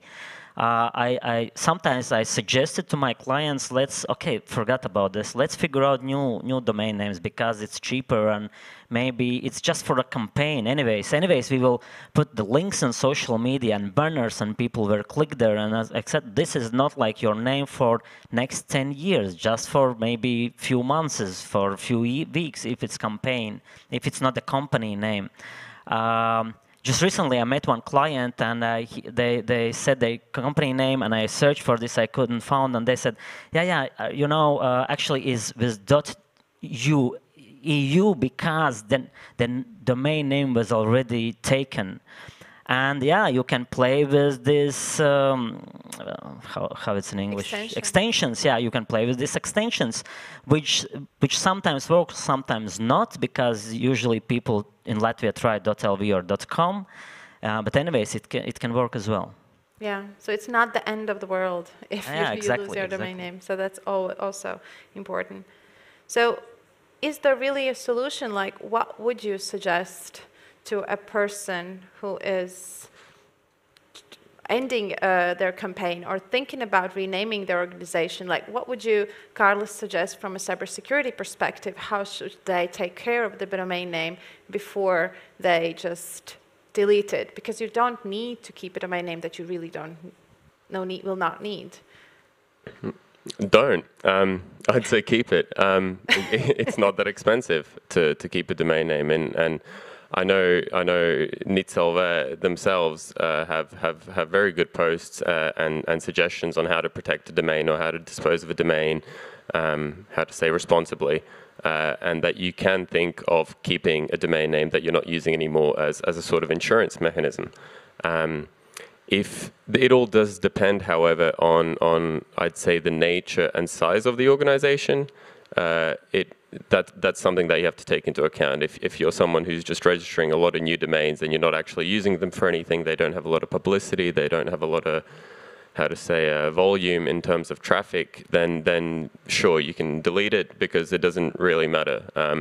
But if you're a very big organization with perhaps thousands or tens of or hundreds of thousands of customers, then you go to the other point of view where I'd say keep it, because you can change your domain name, but don't let the other one get in hands of potentially criminal people, because the risks just don't outweigh the benefits or the cost of keeping it. If you do, however, keep it, then just make sure that you delete any associations with that domain. So if anyone's used that domain for registering profiles for some services, then inform everyone to change their emails so that whoever registers the new domain doesn't get emails about it, and basically delete any associated information databases that went along with the domain in the first place. Thank you. Yes, Thomas? Half a year before, we made some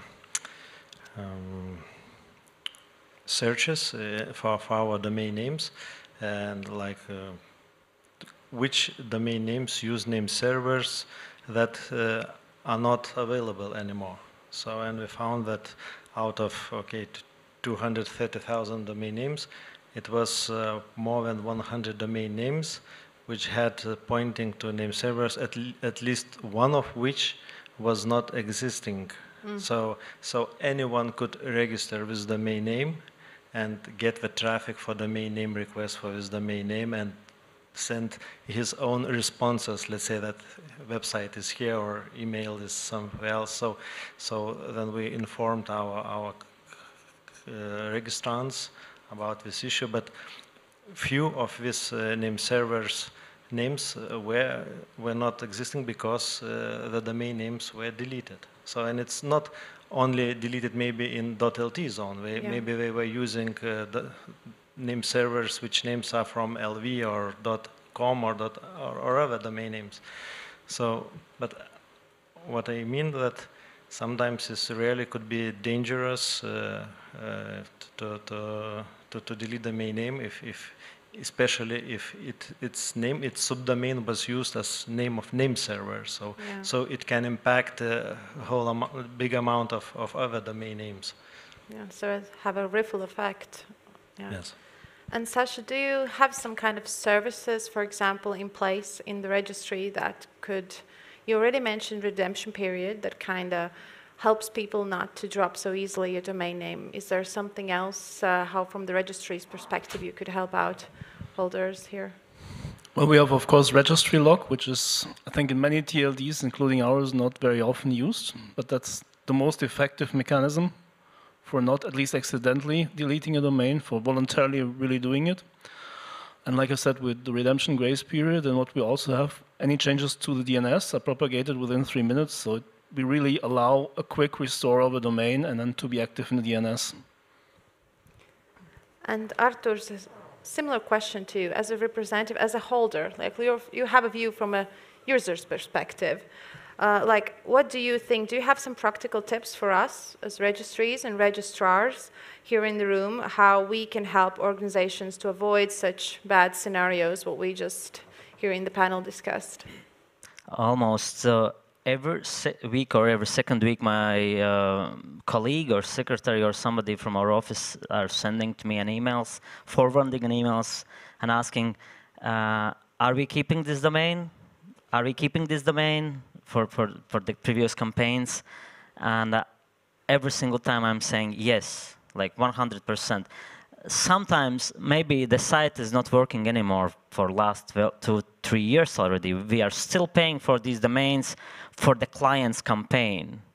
So I'm not even charging the clients for this domain. I just keeping this domain just to be secure, to be sure that nobody else will actually will take the benefit or advantage of the previous campaign, which maybe happens years ago. And in Latvia, by the way, we know there are cases when after the campaign is done, the agency, because agency did register the domain name, maybe this could be the one suggestion for the companies, register those domain names under your name, under your company, not the agency, not let the agency to do this, because after 1 year or 2 years, the agency, usually they will not, they will get rid of this domain name because the campaign is already over and they don't need this expenses or this domain. So, yeah, in our case, we usually have we keep the domain names, and we even don't close the web pages. The only reason why we close is maybe this campaign or this web page was for, you know, some data collection or something else that we don't need it anymore.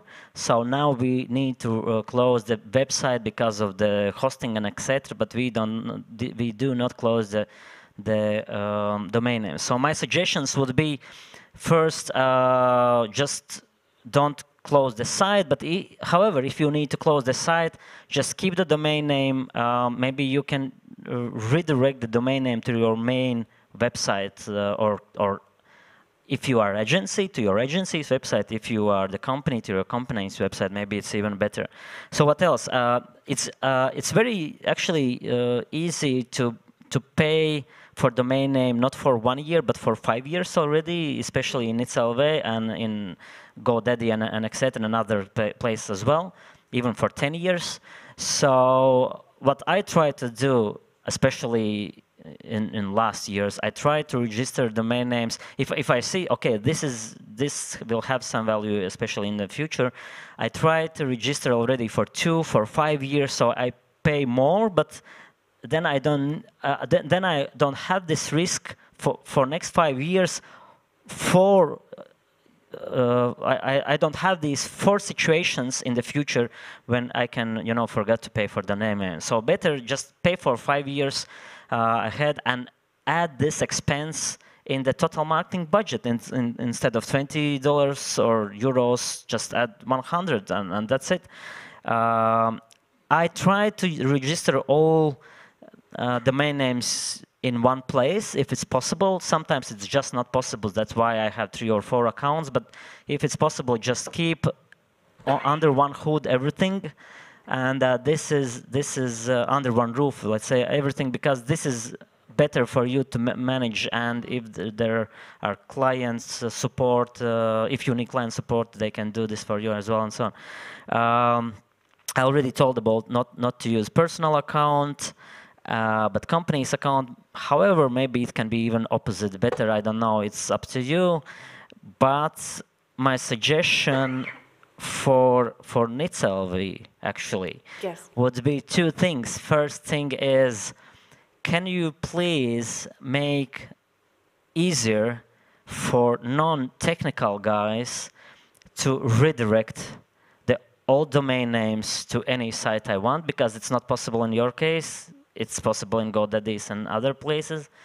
And the second thing is, it's optional. But please, maybe you could also create just, you know, 3-4 templates, maybe just one template, just simple white page to where I can redirect domain, if not to the another domain, then maybe this page can be opened with the text that I can edit for the similar cases, like for campaigns. Sorry, this, then I can add the text like, sorry, this campaign is over. And people will not be confused because they are now redirected somewhere. Actually, it's also quite confusing. So maybe it's better that it's just a white page with some text of it. Sorry, the campaign is over. So, but yeah, but the redirection would be very, very nice. Thank you. Thank you. I like your suggestion. I see some of the registrars already nodding heads like, oh, yeah, yeah. Because I would say this is not just us as registries, also registrars, while we are implementing something like that in our registry. I think it's a very business proposition for all the registrars to help out the newcomers to, if they register domain name through registrar, use the redirect. And registrars also should look at this, not just the, okay, we have 100 companies, then we will have 100 domain names. Actually, each of these company can register more than one domain name. Actually, they already do this for their different needs, including different campaigns or marketing activities or products or different domains for the main products and the e-store or career pages, for instance, and etc. Yeah, and I think a lot of them are also redirecting to social media accounts, even if they are not ready to develop. Yeah, like by the way, very good idea. Yeah. Many years ago, like, I don't know, 15 or 14 years ago, when I was blogging, and I was first on a Twitter in Latvia, and I just have no friends on Twitter because I was alone there, just me. So this is how I collected the Twitter followers, and actually the first Twitter users. They were coming to my blog, but for 1 week I redirected the blog to Twitter account. And people came there and, oh, what the heck is Twitter now? And this is how I get them to be registered on Twitter and follow me. Yeah, you can redirect to social media account. Sometimes you can redirect to some specific address, which actually opens the Facebook Messenger app or WhatsApp app on your phone especially, or on computer as well. So redirection can be used in many cool ways, innovative and creative ways, how you can lead the customers somewhere you want them to go. Thank you. So usually also when we are asked the question, what should organizations do, what we usually ask just to review their domain name portfolio, because sometimes organizations are not at all aware what the kind of domain names they have. They might be aware what they're using at the moment actively, but not always. Some departments know, as Thomas said, domain names that are used for the technical infrastructure, for name servers, for mail servers, etc. The marketing people know the top domains that are now active for marketing agencies. Business perspective might know others, domain names for collaboration partners, for example, like on sites. But sometimes it's beneficial for everyone to check out what kind of domains are we using, to whom they are registered, to me, to my organization, or to my wife, ex-wife, whoever. So this is the question, the last question for our audience was, can you view that the results on the screen was, how often do you think organizations should review their domain name portfolios? So regularly, annually, infrequently, criminal. Criminal, and rarely, almost never. So yeah, annually, so at least once a year. So whenever I go to events and I talk about this, never ever organizations have ever really evaluated their domain name portfolio. And what usually they do after the event, they go check on and say, oh, this is not, my domain name is not registered. I mean, that's like, I would say 60% of the results.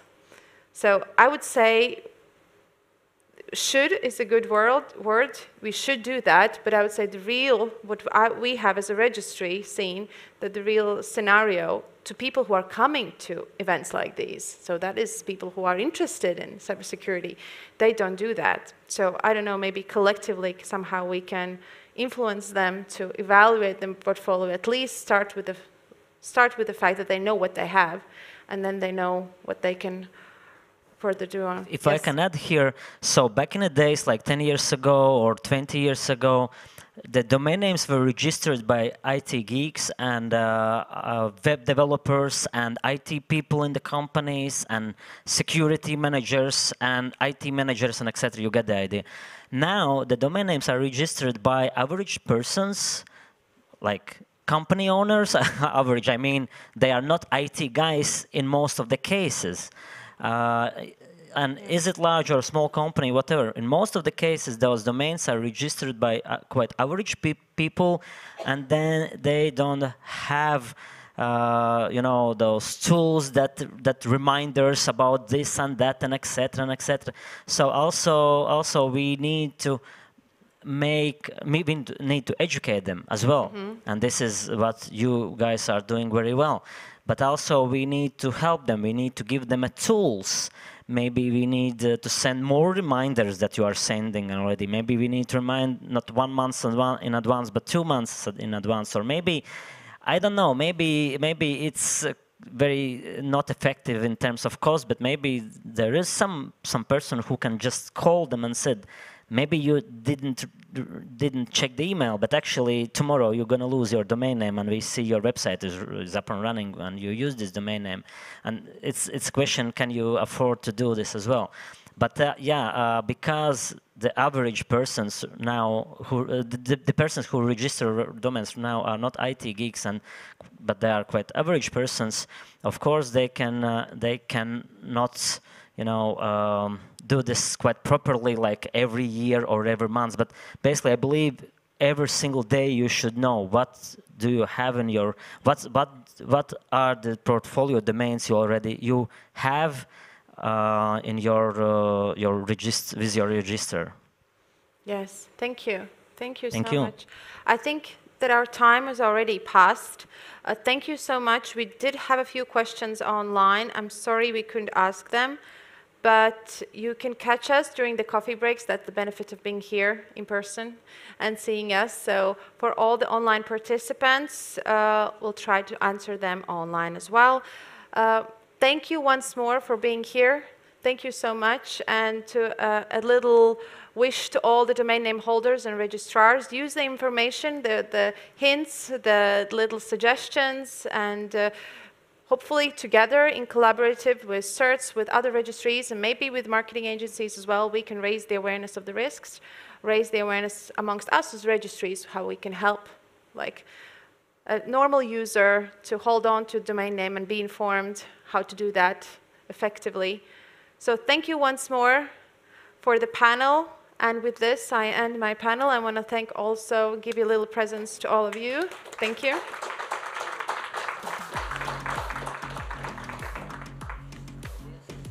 Carlos.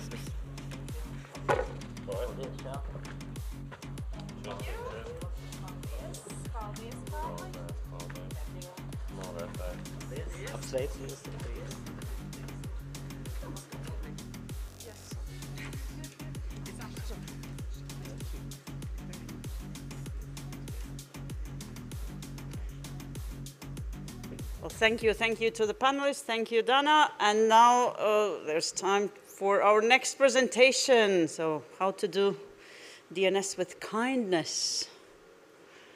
David Huberman, again, please welcome, and the floor is yours. Okay, I am standing between you and fun, so I will be fast. A couple years ago, the Internet Society created a program to better improve the security posture of the routing infrastructure. As we've talked about today, both BGP and DNS, these building blocks of the internet, weren't built with any security in mind. And what we were seeing in the routing space were route hijacks, misconfigurations, and other routing events which we all knew about, and we knew we probably ought to do something to prevent, but no one had come up with a good solution. A couple of years ago, a couple of people sat around at a conference just like this. They came up with a solution. The Internet Society decided to fund it, and they came up with a program called Manners. And Manners is, as the English word suggests, practicing routing security in a way that is good and nice for all of those around you, having good manners. Today, Manners is about RPKI. It's about issuing certificates for the route announcements that you originate, and it's about validating the route announcements that you accept as a transit provider. And this has been a very successful program, such that we see better routing security across the entire internet because we have wide-scale participation. So we thought about how can we apply this to the DNS world, because in DNS we have many of the same challenges. We have DNSSEC, which is supposed to be a really good solution for integrity of DNS data. Yet, only about 20% of the domain names out there are DNSSEC signed, and not all of the recursive resolvers out there are validating those signatures. So what can we do to increase DNSSEC adoption, DNSSEC uptake, and what can we do as an ecosystem to make the DNS a little bit more secure? And so what we came up with is Kindness. Kindness stands for Knowledge Sharing and Instantiating Norms for DNS and Naming Security. And what Kindness is a very simple program that is targeted at all DNS operators. It's not targeted to the big folks who have lots and lots of resources that they've committed to DNS. It's for everybody, whether you're a one-person company or shop running a DNS server, a university, an enterprise, a regional ISP, a national ISP, whoever you are, if you're running a recursive resolver, an authoritative name server, Kindness is for you. What we did is we worked with some of the community experts and came up with some best practices that everybody should follow. To create these best practices, we broke down the DNS ecosystem into different types of operators. We have folks who operate name servers for top-level domains and other critical zones. And then we have those running name servers for all the other domains, for all the second-level domains and below. Additionally, we're targeting resolver operators. If you operate a closed resolver or a private resolver, we have best practices for you. Same with a shared private resolver. A shared private resolver is what an ISP runs. It's private, but it's shared among all the thousands or tens of thousands or millions of users of the ISP. And then, of course, there's also the public resolvers that are reachable from everyone in the world and are meant to be used by anyone who wants to point to them.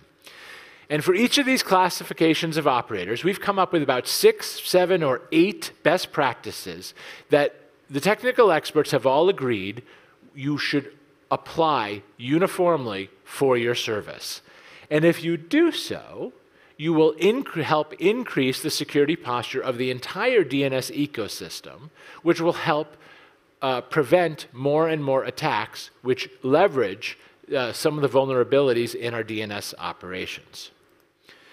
So we've set up a website. The URL's at the end. It's www.kindness.org. And at that website, you can go as a DNS operator and you take a self-assessment. There's no information collected. It's all anonymous. And the output is just for you to use to improve your infrastructure. We've been doing this for about a year now. We have over 1,000 people who have taken the self-assessment. And what we're seeing is a couple of different trends. One of the interesting trends is people are using the self-assessment in Kindness not only to figure out where they're at, but also to use as ammunition to bring to the budget owners and say, hey, I need more resources, or we need to dedicate more time so that we can improve our security. We're also finding that there is a consistent weakness for the resolver operators, which is a failure to apply QName minimization. When you type in a domain name, www.google.lv, you are telling you're telling the recursive resolver operator and all of the authoritative operators who are helping to resolve that query your IP address, what you queried. Sometimes information leaks if you look in query logs about your devices, and you're giving timestamps. You're giving a lot of personal information to a lot of different companies that you didn't necessarily want to give your information to. QName minimization helps alleviate a lot of that, because instead of sending to all of the authoritative name servers all the information about your query, it simply breaks it up into the constituent parts. And to the root servers, it only sends .lv. And to the LV authoritative name servers, it only sends google.lv.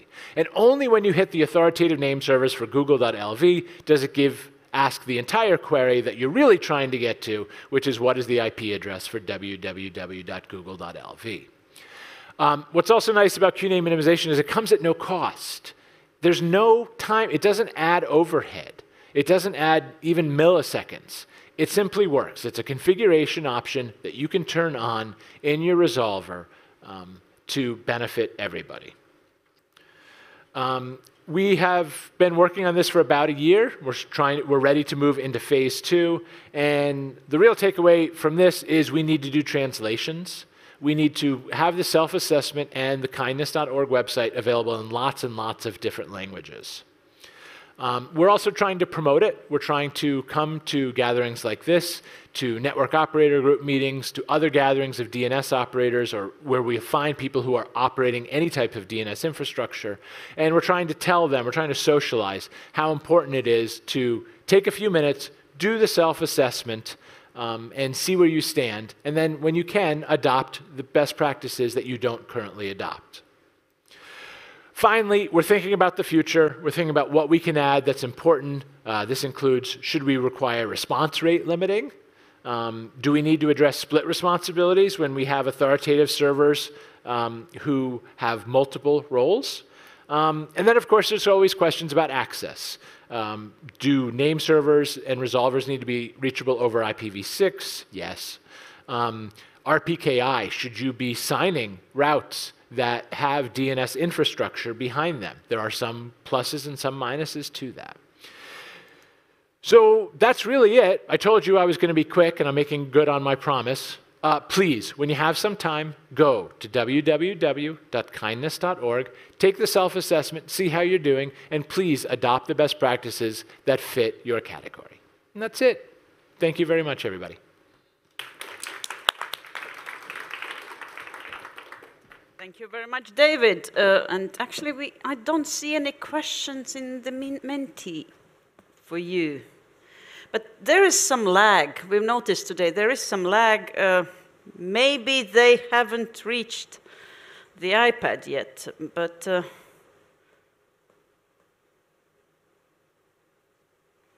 no, I have a question for you. Don't put it back. I think you can just take the mic. So quite a few of the self-assessment criteria can be automatically tested. Yes. Do you have reasons not to have tooling for the criteria? Yeah, no, that's a good question. Our friends at AFNIC, who I think are most well known for running .fr, they run a tool called ZoneMaster, which I think many of you may be familiar with. And on the ZoneMaster site, there is automatic testing for kindness. That is fairly new. It's been piloting very well, and it is certainly our intention to add that automatic testing right into the kindness.org site. So our thanks to our friends at AFNIC for building that and testing it out. Thank you very much. And so far, no more questions for you. Thank you. Well, when David said that he's standing between you and a social event, actually, no, he was standing between you and me, because I have to give you some summary of what we heard today, so what we discussed today. I also will try to be brief. Well, we started by well, short welcomes and introductions from all the 3 Baltic CCTLDs, and with some presents for .LV. So again, thank you very much for all the presents. It's fantastic to have lovely friends who come to our birthdays. And actually, I think the idea of celebrating 30th anniversary for the full year was a very good one. So it gives you an opportunity to enjoy presents all year round. Then we switched to a less entertaining, let's say, well, a very hard topic of running a CCTLD at times of war. We heard our colleagues from .ua explaining to us what it means, so how they had to change their policies, how they had to change their thinking, how they had to start thinking about the data, how to ensure that the data are there for them to run CCTLD, even if the full country falls. Because at the end of the day, a CCTLD is a representation of a free and independent country on the internet. Then we moved to the next topic, and that was about the security in the Baltic. So how did what happened in Ukraine affect us? Not only psychologically, because it was a hit, it was a very hard blow, but also from the perspective of running a CCTLD. So what did we have to change? So how did we have to adopt maybe our policies? So, well, for us, it definitely meant that we had to review our priorities, and some of the works that we were putting aside for quite some time, we just had to bring them to the very top of our priority list. We also heard that other CCTLDs in the region also had to look at their infrastructures and think more carefully about the data, and well, opportunity to learn from our Ukrainian colleagues was very invaluable. Then we also started talking about how we can enhance collaboration between CERTs and registries, between CERTs and registrars, between CERTs and maybe even registrants. Okay, maybe didn't go there, but yes, collaboration is the key, and CCTLDs, especially in Europe, know that very well, because we meet regularly. We have those different workshops where we go, come together and discuss things and learn from each other. It's especially valuable for smaller registries like ourselves, because we do not have resources of a big registry, and we can't do all the fantastic things that many registries, you just heard David mentioning AFNIC, that's the registry of .fr. They do many great things, and many big registries do fantastic things, and they share with everyone. And not only big registries, small registries do a lot of good things. And as I always say, you can't go to a bookstore and buy a book on how to run a CCTLD. You have to learn it. You can learn it from your own mistakes, or you can learn from mistakes of others, or you can learn from I mean, not mistakes, but yeah, good projects and successful projects of other CCTLDs. So how can we work together, and how can we work together with CERTs, and how this collaboration can be very effective? And somebody's listening in, probably drilling for tomorrow. And how can we make sure that this collaboration is valuable and gives us all the perspective that we need and can solve us maybe some issues? Another thing, yeah, and then we of course started talking about digital waste, because well, the internet is also full of waste. And some people pick that up, because some people just decide to throw things out. And we also heard many interesting ideas and exchanges on how to manage that digital waste. And of course, at the end, we also heard about kindness. That kindness is this fundamental block that builds the internet. Yeah, I think if we all are kind, and with kindness we can achieve great things. Like, for example, this conference and all the sessions today. I would like to thank all the panelists, all the moderators, all the gift bearers, and everyone who was here using Mentimeter to ask questions. I will refresh it one more time just to make sure that I haven't missed anything. No, I still don't have any new questions. And so with that, I would really love to invite you all to the social event, which will take place right outside this room. We still have some time because we finished early. Kind people finish on time, or maybe even a little bit early, so that you can have well-deserved rest and with new strength, just join the social event outside. Probably, maybe no, if somebody's closer to the door, just have a peek and see if they have already all the... No, Chris was just outside and he said, no, nothing. They just... Okay. Maybe if anyone would like to say a few words or maybe share your impressions from today, this is the time. No, nobody wants to say a thing. But again, you can still use this room. We'll meet outside in 20 minutes, 22 to be precise.